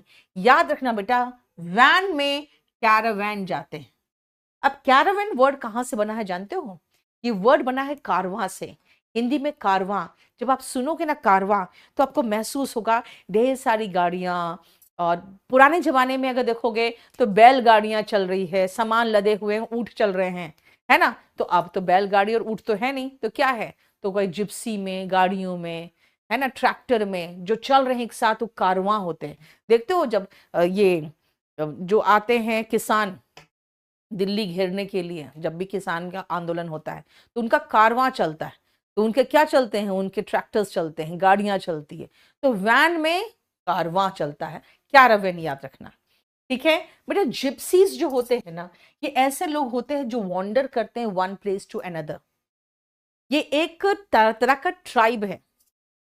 पहले जमाने में जो होते थे नोमैड्स होते थे, जो सेटल्ड लाइफ नहीं जीते थे, नोमैड्स होते थे। लेकिन जिप्सीज एक तरह का ट्राइब है जो सेटल्ड एक जगह नहीं रहते। ठीक है। ब्रूड क्या है? ब्रूड इज, याद रखना, जो पंछी होते हैं ना, पंछियों के जो छोटे बच्चे होते हैं और एक साथ अंडे जो फूटते, एक साथ नहीं फूटते, 2-4 दिन आगे पीछे फूटते हैं। मान लो 4 अंडे दिए चिड़िया ने, तो चारों के जो बच्चे निकले ना वो एक साथ मिलकर ब्रूड होते हैं। ठीक है ना, तो आप कह सकते हो यंग बर्ड्स। ठीक है। एंड कॉन्स्टलेशन होते हैं stars arranged in a pattern. याद रखना, ग्रुप ऑफ स्टार्स मैंने पढ़ाया हुआ है, आपके सेकंड शीट में है, आपके वोकैब के सेकंड शीट में है। ग्रुप ऑफ स्टार्स है गैलेक्सी, और ये गैलेक्सी जब एक पैटर्न में होता है, जैसे सप्तऋषि है, ग्रेट बेयर है, तो वो कहलाता है कॉन्स्टलेशन। ठीक है, देखो बताओ कोई प्रॉब्लम। कपिल कुमार शर्मा बेटा वॉल्यूम 1 तो आपके पास होना ही चाहिए बेटा। ठीक है। उत्सव कुमार देखो कितना प्यार करता है ये बोल रहा है कि सेशन आप लाइक करो और शेयर करो।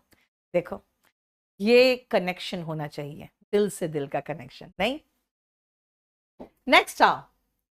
I think Jeremy will not have save enough money. बेटा यही तो गलत हो गया, हैव के बाद तो वर्ब का थर्ड फॉर्म आना चाहिए। मुझे लगता है जेरेमी ने इनफ मनी, ठीक ठाक पैसा सेव नहीं किया होगा by the time next the year ends, यानी इस साल के अंत तक अच्छा खासा पैसा जमा नहीं किया होगा। इसीलिए देखो मॉडल कोई भी हो, हैव के बाद वर्ब का थर्ड फॉर्म आता है। दिस मीन्स मेरा मिस्टेक यहां है। देखो 20 क्वेश्चंस खत्म, राइट बेटा। स्पेशल 44 अगर आपने वीओटी लिया है तो अगर मंगा लोगे क्लास नोट्स तो आपके पास हाथ में वो नोट्स रहेगा जो मैं पीडीएफ में दे रही हूँ आपको, ठीक है।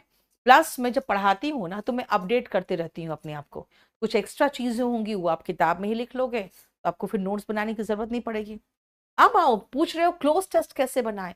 बेटा क्लोज टेस्ट इस बार का देखो कितना बड़ा है, इसमें सेट 7 में क्लोज टेस्ट कितना बड़ा है, तभी तो नॉर्मलाइजेशन होता है, किसी में छोटा सा किसी में इतना बड़ा। और देखो इसमें वही 5 ही क्वेश्चन है लेकिन कितना बड़ा देखो। The dash of birds is one of the most fascinating aspect of the natural world. बेटा नेचुरल वर्ल्ड का एकदम फैसिनेट करने वाला पहलू, यानी मंत्र मुग्ध करने वाला पहलू क्या हो सकता है बर्ड्स के बारे में। बेटा बर्ड्स के बारे में क्या हो सकता है, डाइवर्सिटी हो सकता है, क्योंकि डाइवर्स का मतलब होता है विभिन्नता। आपको बोलो कि मैम विभिन्नता कैसे है आंसर, चलो मैं फिर से देखती हूँ। From the soaring flight of eagles to the colourful plumage of parrots. Eagle आसमान में बहुत ऊंची उड़ान भरता है, पैरट्स रंग बिरंगे होते हैं, उनके जो वो उनके जो विंग्स होते हैं, प्लस उनके जो यहाँ पर आप देखते हो रोए होते हैं, है ना, फेदर्स होते हैं, वो सारे क्या होते हैं, वो कलरफुल होते हैं। इसीलिए आप देखो डाइवर्सिटी की बात कर रहे हैं। बेटा अगर आप वेरिएबिलिटी की बात करोगे तो इसका मतलब क्या होता है बेटा, वेरिएबल से बना है, यानी वेरिएशन, सब्जेक्ट टू वेरिएशन, विभिन्नता। लेकिन वेरिएशन का मतलब विभिन्नता नहीं हुआ, वेरिएशन का मतलब हुआ चेंज, सब्जेक्ट टू वेरिएशन। अब हम यहां पे वेरिएशन की बात नहीं कर रहे हैं, यहां पे चेंज की बात नहीं कर रहे हैं, हम बात कर रहे हैं कि इतने ज्यादा इसमें आपको डाइवर्सिटी दिखेगा। जैसे इंडिया की बात करते हैं ना, क्या कहते हैं, यूनिटी इन डाइवर्सिटी, क्योंकि यहां विभिन्नता है और विभिन्नता में एकता है, तो इसका मतलब है कि हम विभिन्नता की बात कर रहे हैं। अब एक वर्ड वहां पे है असॉर्टमेंट, ठीक है। असॉर्टमेंट होता है जानते हो मिक्सचर। अब जैसे कभी कभी कोई ड्रिंक पीते हो उसमें डिफरेंट चीजें मिली रहती है, ठीक है ना, तो अगर वो मिक्सचर जो है ना उसको जो आप पी रहे हो उसको कई बार असॉर्टमेंट बोला जाता है, because it is a mixture of different things, या फिर mixture of almost similar things. जैसे पी रहे हो तो पीने लायक कोई चीज होगा तो वही तो मिला के पियोगे, है ना। From the soaring flight of eagle, soaring मतलब ऊपर उड़ रहा होता है eagles, to the colourful plumage of parrots, birds have evolved a wide range of dash to survive and thrive in their environment। बेटा एनवायरमेंट में सरवाइव करना और फलने फूलने के लिए ये जो बर्ड्स है इन्होंने वाइड रेंज ऑफ क्या अप्लाई किया होगा बेटा, वाइड रेंज ऑफ स्ट्रैटेजीज, युक्ति, अलग अलग तरीके से ये अपने आप को लेस किए हुए हैं ताकि वो फेल ना करे। बेटा फेलियर तब होता है जब शॉर्टकमिंग्स होती है, जब आप में कोई कमी आती है तो। वीकनेस और शॉर्टकमिंग का मतलब, शॉर्टकमिंग्स का मतलब कमी है, अब इसमें कमी थोड़ी है, ये तो युक्ति तरीके इन्होंने इजाद कर रखे हैं पंछियों ने। चलो नेचर नहीं उसको ये दिया है, लेकिन वो अपने आप को जिंदा रखने के लिए तरह तरह की युक्ति इन्होंने पालन कर लिया है ना, एडॉप्ट कर लिया है। नेक्स्ट आओ, देखो सारे जीव में कुछ ना कुछ भगवान ने दे रखा है, प्रकृति ने दे रखा है ताकि वो जीवित रह सके, ठीक है। बताओ यहां तक कोई प्रॉब्लम। नेक्स्ट आओ, देखो ध्यान से। One of the most remarkable adaptation is the ability of some birds to migrate over vast distances. अब यहाँ पे बहुत ठंड अगर पड़ती है तो बर्ड्स क्या करेंगे, उड़ के हजारों किलोमीटर दूर चले जाएंगे। कहाँ चले जाएंगे, जहां पे थोड़ी गर्माहट हो। क्या करके, माइग्रेट करके। यही तो है जो इसको प्रकृति में बचा के रखता है। Often crossing oceans and continents to reach their breeding और विंटरिंग ग्राउंड। या तो वहां पे जाके ये बच्चे पैदा करेंगे यानी कि अंडा देंगे, या तो फिर वो विंटर में वहां पे बिता के आएंगे। However, many species of birds are facing threats of their survival. भाई बहुत ज्यादा उनको खतरा है सर्वाइवल का। Such as habitat loss. आप पेड़ काट देते हो, पंछी कहाँ रहेंगे, उनका हैबिटेट यानी कि उनका निवास ही खत्म करते जा रहे हैं हम लोग। अब उनका निवास का लॉस हुआ है तो जिंदा रहना प्रॉब्लम है। Climate change and dash by humans. बेटा ह्यूमंस क्या करेगा कि ये बचेगा नहीं।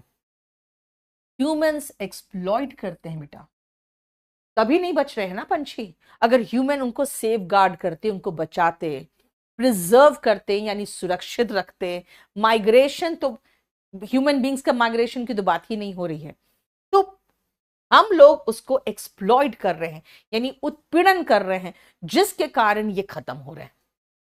इन response conservation efforts have been put in place to protect these birds. Human beings exploit कर रहे हैं, जिसके कारण सरकारें, जो बर्ड्स को प्यार करने वाले जो है ना, या बर्ड्स की स्टडी जो करने वाले हैं, उन लोग क्या करते हैं, प्रोटेक्ट कर रहे हैं इनको, उनके निवास को प्रोटेक्ट कर रहे हैं। This might involve creating protected areas, restoring degraded habitats, जो उनके निवास डिग्रेड कर गए हैं, खराब हो गए हैं, उनको फिर से वापस पुनः स्थापित किया जाए, और reducing the use of pesticides and other harmful chemicals. अभी बेचारे खेत में आते हैं कीड़े खाने के लिए, तुम कीड़ों को मारने के लिए पेस्टिसाइड डाले हुए हो, पेस्टिसाइड से मरा हुआ कीड़ा जो है वो खाते हैं, वो भी मर जाते हैं। तो कहते हैं कि अब हम लोग क्या करने की कोशिश कर रहा है इंसान, रिड्यूस करने की कोशिश कर रही है सरकारें पेस्टिसाइड्स और हार्मफुल केमिकल्स को। Another important aspect of bird conservation is dash populations to track changes over time and identify emerging threats. Conservation is to dash population. Dash population. बेटा इनके population को monitor करिए। अगर overlook करोगे तो आप उसको नजरअंदाज कर दोगे। नजरअंदाज कर दोगे तो भाई उनका population कब खत्म हो जाएगा आपको शायद बहुत साल बाद पता चलेगा, जा ये पंछी तो दिख ही नहीं रहा है ना। तो उनके पॉपुलेशन को बेटा मॉनिटर करना पड़ेगा, ट्रैक करना पड़ेगा, चेंज आइडेंटिफाई करना पड़ेगा, भाई कौन से थ्रेड्स है जिनका इनका पॉपुलेशन कम होता जा रहा है।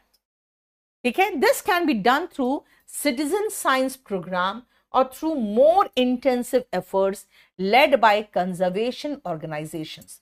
अब ये जो बचाने वाले ऑर्गेनाइजेशंस है वो डिफरेंट तरीके इजाद करेंगे। Ultimately protecting birds and there habitats is not only important for the birds themselves but also for the broader ecosystems. चलो मैं आपको एक छोटी सी कहानी बताती हूँ।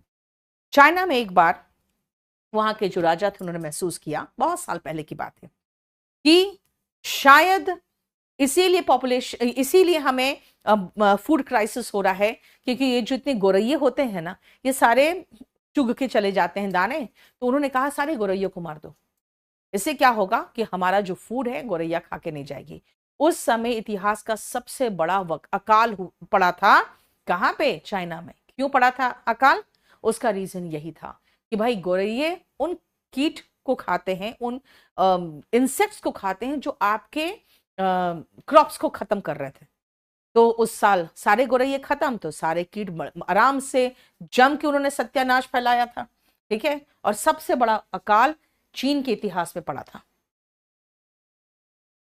That they are a part and the many benefits these ecosystem provides to humans such as clean air and water and dash opportunities।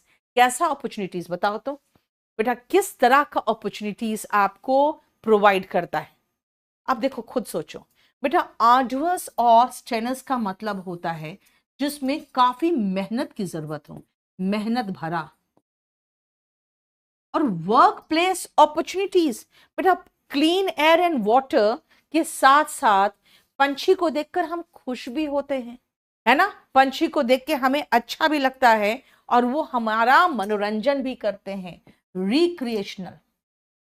कोई मेहनत भरा अपॉर्चुनिटी हमें प्रोवाइड नहीं कर रहा बर्ड्स, है ना। सुंदर सुंदर पंछी को देखकर क्या लगता है आपको, खुशी महसूस होती है, राइट। देखो बेटा, ये जो सेशन है मैं सीजीएल का पेपर डिस्कस कर रही हूं, लेकिन ये सारे एग्जाम्स के लिए बहुत इंपॉर्टेंट है। आप रोज रात में एक टेस्ट पेपर मेरे साथ डिस्कस करो, एक एक वर्ड हम डिस्कस कर रहे हैं, ठीक है। टेस्ट पेपर हम लोग करने चल रहे हैं अब। और बेटा मेरा बैच भी आ गया है नया केडी लाइव पर, वो भी चाहो तो आप खरीद सकते हो। VOD 44 है लेटेस्ट, जिसमें बहुत अच्छे से मैंने सब कुछ अरेंज कर दिया है, और नहीं तो लाइव बैच 55, दोनों में से कुछ भी ले सकते हो। चलो आ जाओ, CGL 2023 का टियर 1 का ये सेट नंबर 8 है। 1 से लेकर 7 तक ऑलरेडी इसी चैनल पे पढ़ाया हुआ है मैंने केडी लाइव पे। एग्जाम डेट 17/7 का था और शाम का शिफ्ट था ये 5:15 का शिफ्ट। आ जाओ, सबसे पहले फर्स्ट सेंटेंस देखो, first question, back against the wall. बेटा इसका मीनिंग पूछा है।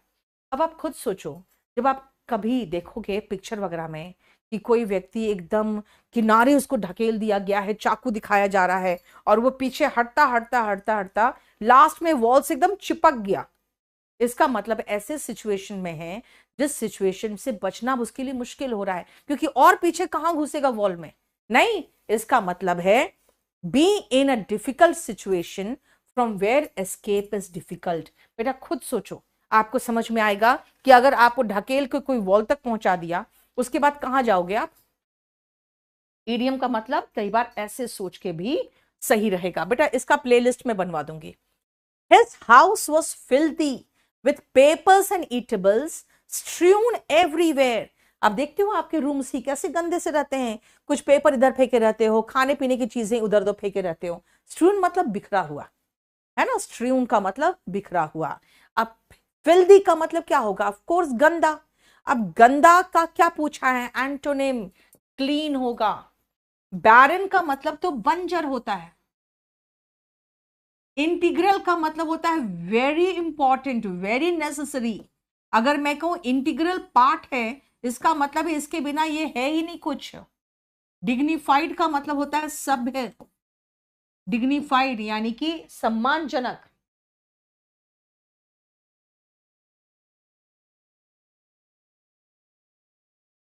ठीक है, देखो एक एक मीनिंग समझो, क्लियर।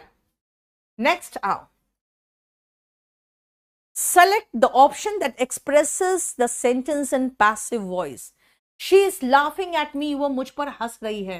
बेटा जब भी इजमार दिखेगा V1 ing के साथ, तो हमें being plus V3 नहीं भूलूंगी मैं। V1 ing जैसे दिखा आपको, अब being plus V3 मत भूलना। being plus V3 यहां भी है, being plus V3 यहां पर भी है, लेकिन प्रेजेंट है बेटा, प्रेजेंट चाहिए हमको, पास्ट नहीं चाहिए। I am being laughed at by her। I am being laughed at, बेटा ये at को भी मत भूलना, क्योंकि preposition जो एक्टिव वॉइस में आता है वो पैसिव वॉइस में रिपीट होता है, ठीक है। नेक्स्ट आओ, he was uncomfortable at the sport event। बेटा स्पोर्ट का जो इवेंट था, वहां पे स्पोर्ट्स इवेंट में वो अनकंफर्टेबल महसूस कर रहा था। एंटोनिम चाहिए। अनकंफर्टेबल का मतलब होता है इल एट ईज, मैंने बताया था एट ईज उसका एंटोनिम है। ये ईज वर्ड दिख गया, समझ में आ गया, आराम में। अगर अनकंफर्टेबल देखोगे आप तो ट्रबलसम, ऑकवर्ड, ये सब डिफिकल्ट, ये सब उसका सिनोनिम है। ऑकवर्ड का मतलब होता है जब आप वहां कंफर्टेबल महसूस नहीं कर रहे हो, तो ऑकवर्ड महसूस कर रहे हो, है ना। देखो नेक्स्ट, यही बैच है जो नया बैच आया है अभी मेरा। Next, the declaration which come out from that office are not dependable. इसको पास्ट टेंस बनाना है। बेटा कहा है कि गिवन सेंटेंस को पास्ट टेंस बनाइए। बेटा कम है तो केम कर दूंगी इसका। देखो तो कम का केम कहां हुआ है, यहां हुआ है और यहां हुआ है। उसके बाद आर नॉट को हम वर नॉट कर देंगे। देखो तो जरा यहां पे कम का आर ही रह गया, ये तो गलत हो गया, वर हुआ है। यानी कि पास्ट बनाया तो ये रहा। देखो टेंस का क्वेश्चन कैसे पूछा है इस बार, एरर नहीं पूछा है। इस सेंटेंस में दो दो वर्ब दिए हैं और दोनों को कहा है आपको पास्ट में कन्वर्ट करने के लिए। देखो तो कम का केम हो गया, आर का वर हो गया। The management is not beware of this fact. बेटा बिवेयर का मतलब तो कुछ और होता है, आपको बोलना चाहिए कि इस तथ्य से वाकिफ नहीं है, तो अवेयर होगा। अवेयर का मतलब होता है वाकिफ, यानी कि जानकारी होना, वाकिफ। बिवेयर जो होते हैं ना, बिवेयर का मतलब सावधान, कुत्तों से सावधान लिखा रहता है ना, बिवेयर ऑफ डॉग्स। तो मैनेजमेंट सावधान थोड़ी कहोगे, मैनेजमेंट इस तथ्य से वाकिफ नहीं था। Aware of, aware of, beware of नहीं, अवेयर ऑफ। देखो ठीक है। नेक्स्ट आओ, select the incorrectly spelled word. बेटा इनकरेक्टली पहले तो देखो रीजनेबल, ठीक है, रीजनेबल होते हैं जो सही है, मतलब बहुत ज्यादा खराब या कम या ऐसा कुछ नहीं है, है ना। अगर कहूंगे भाई रीजनेबल प्राइस है, यानी कहोगे लॉजिकल है। लाफेबल जिस पर आप हंसते हो। ब्लेस्ड वरदान प्राप्त जिसको कहोगे ना, आशीर्वाद प्राप्त। प्रोफेन ये गलत है, FANE होता है। प्रोफेन इज जब आप किसी चीज का असम्मान करते हो जो एक्चुअली सम्मान के लायक है, वो profane. Profane is lack of respect for a sacred thing.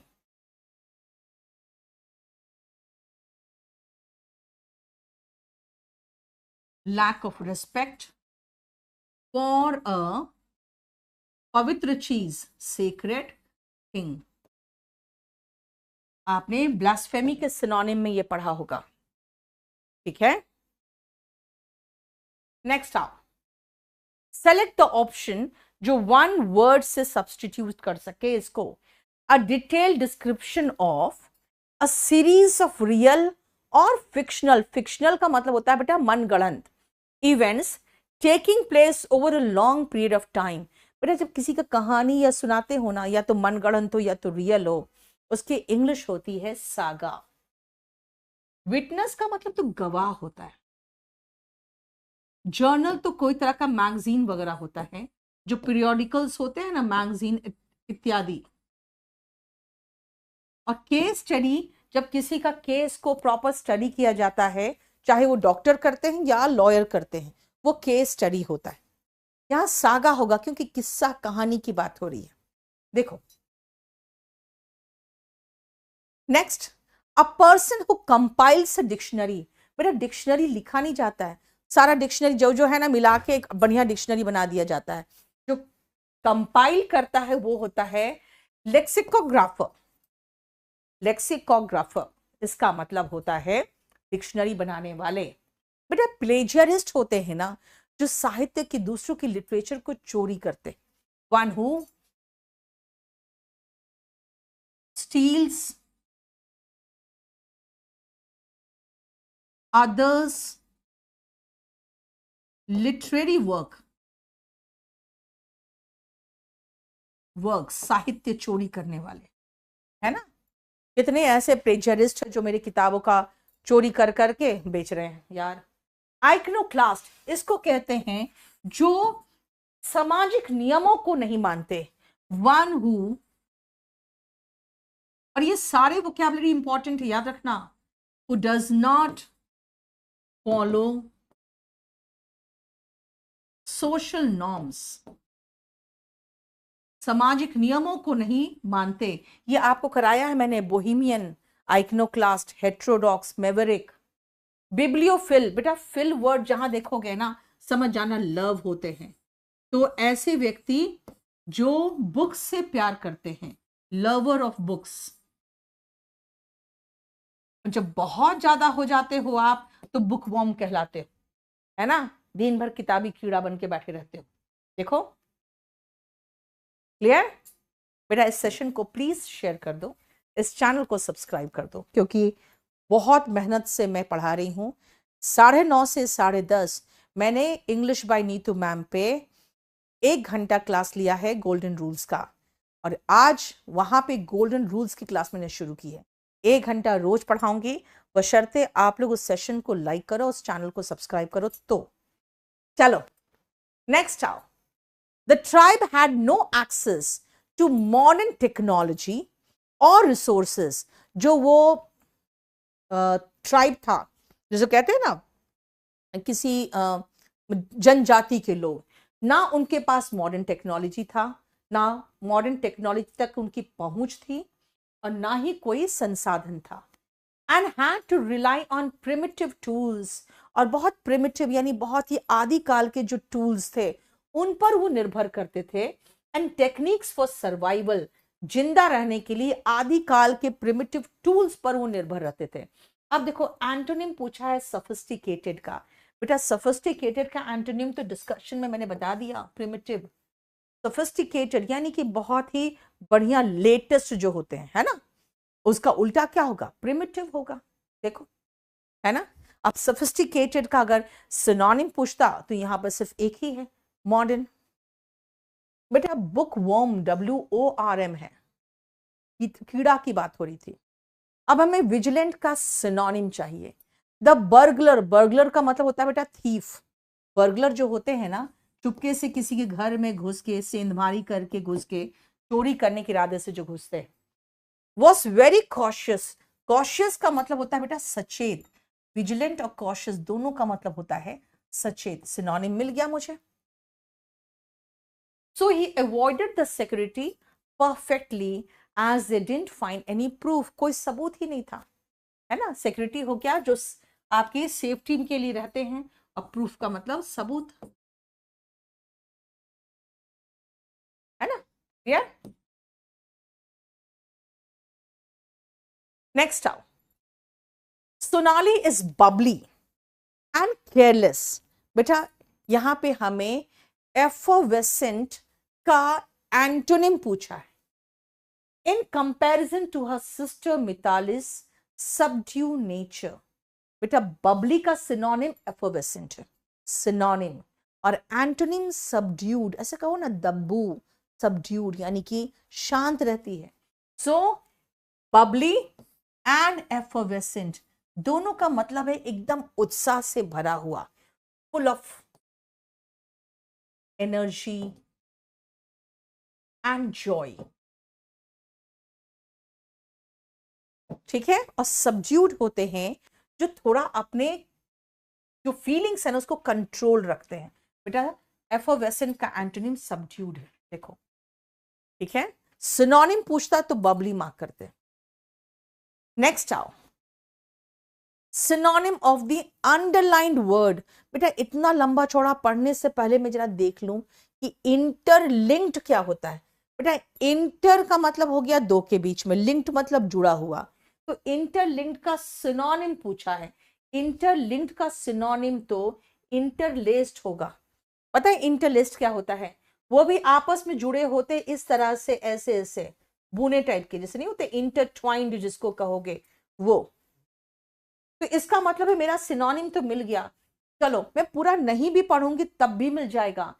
Exposed, seeds, extreme and interlinked vulnerabilities. Vulnerabilities का मतलब होता है बेटा जब किसी को नुकसान पहुंचाया जा सकता है तो वो वल्नरेबल होते हैं।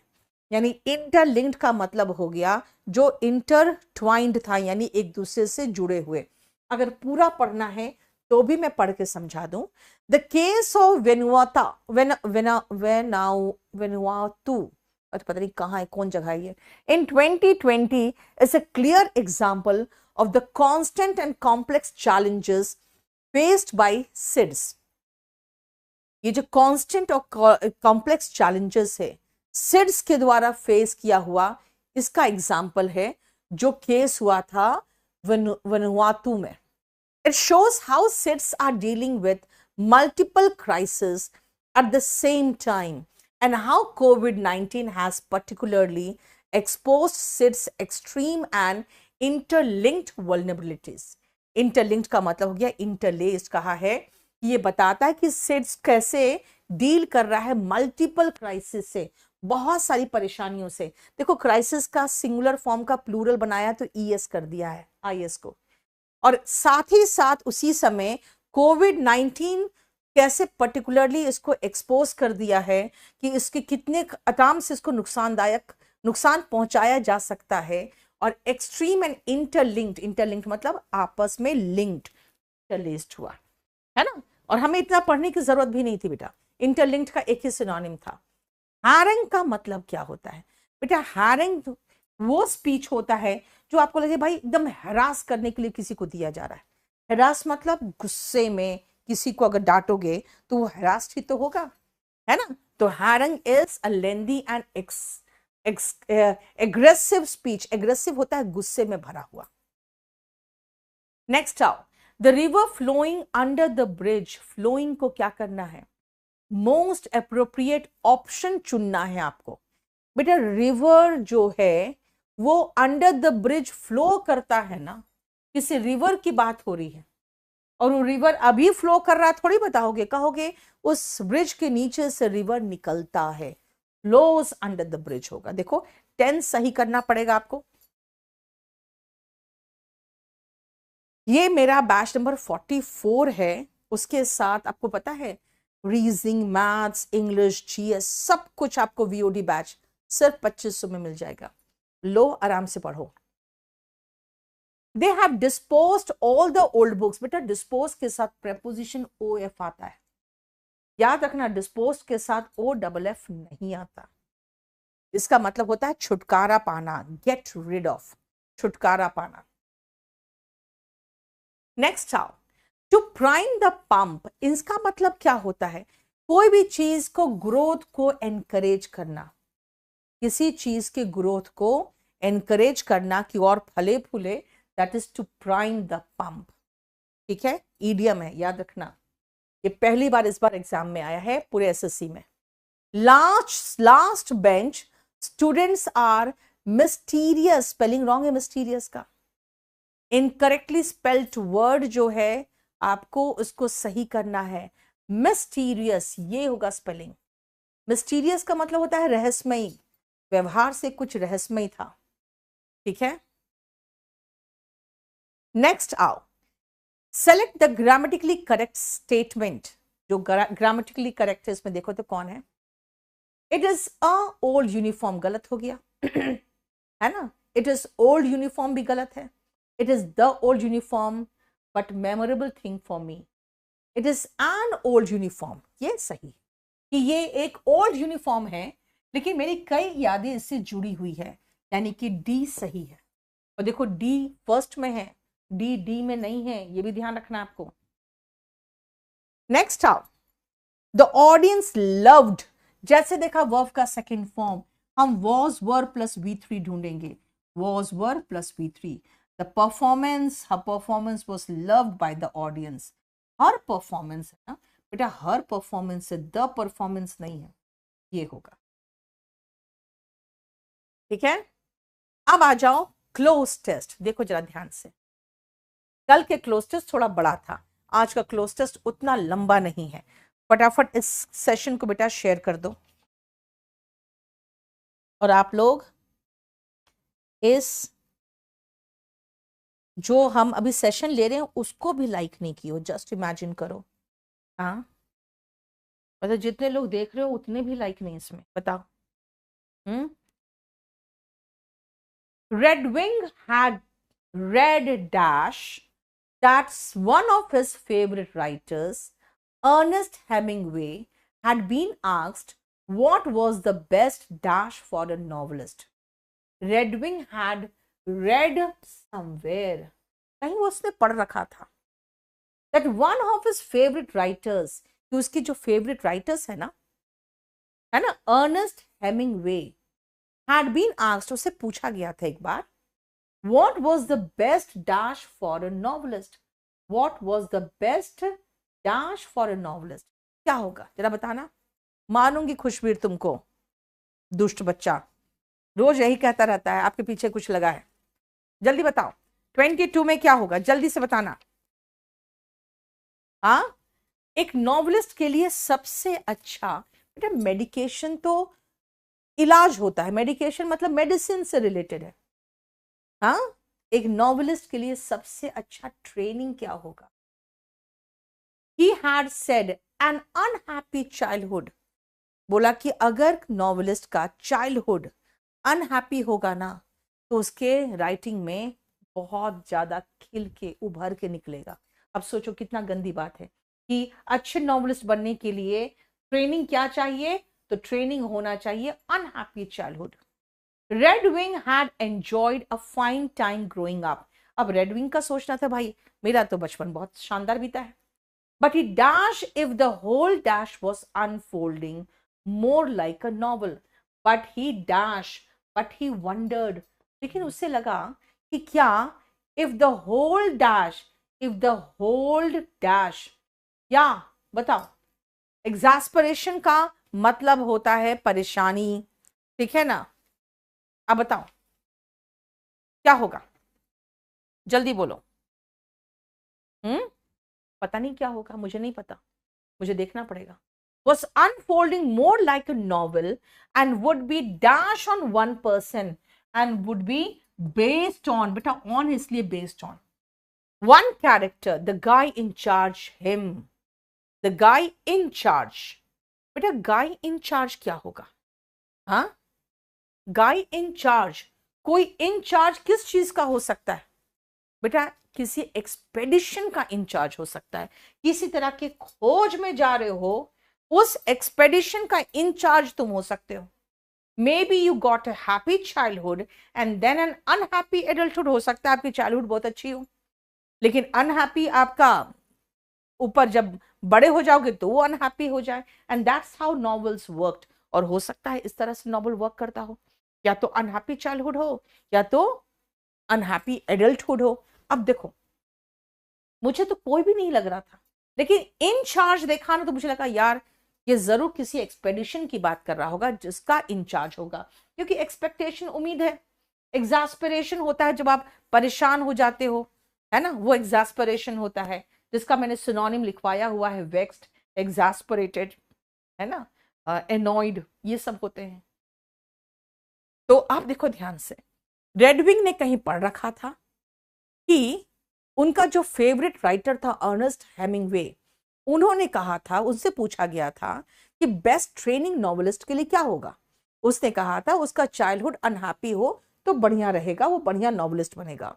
अब रेडविंग को लगा था कि यार हम तो एंजॉय किए हैं अपना चाइल्डहुड, बट ही वंडर्ड, लेकिन उसके दिमाग में बार बार ये बातें आती थी, if this whole dash was unfolding more like a novel, कि जो पूरा एक्सपेडिशन था क्या ये एक तरह से अनफोल्ड कर रहा था नॉवल की तरह, and would be based on one person, और पूरा ये नॉवल एक ही बंदा पर बेस्ड हो, किस पर? उसी पर। कौन है वो? जो गाय जो चार्ज में है, यानी कि वही था जो जिम्मेदारी उठाए हुए था उस एक्सपेडिशन का। फिर उसे लगा यार हो सकता है बचपन मेरा अच्छा बीता है, हो सकता है जवानी मेरी ऐसी झंड हो, तो शायद मैं अच्छा नॉवेलिस्ट बन जाऊं, है ना। देखो ध्यान से बेटा, कभी कभी आपको क्लोज टेस्ट किसी स्टोरी के बीच से उठा के डाल देता है ना, तब थोड़ा सा दिक्कत हो जाता है, ठीक है। ये रहा आपका सेट नंबर 8। अब इसको देख लेना, अभी मैं पीडीएफ थोड़ी देर में डाल दूंगी केडी लाइव टेलीग्राम चैनल पे भी।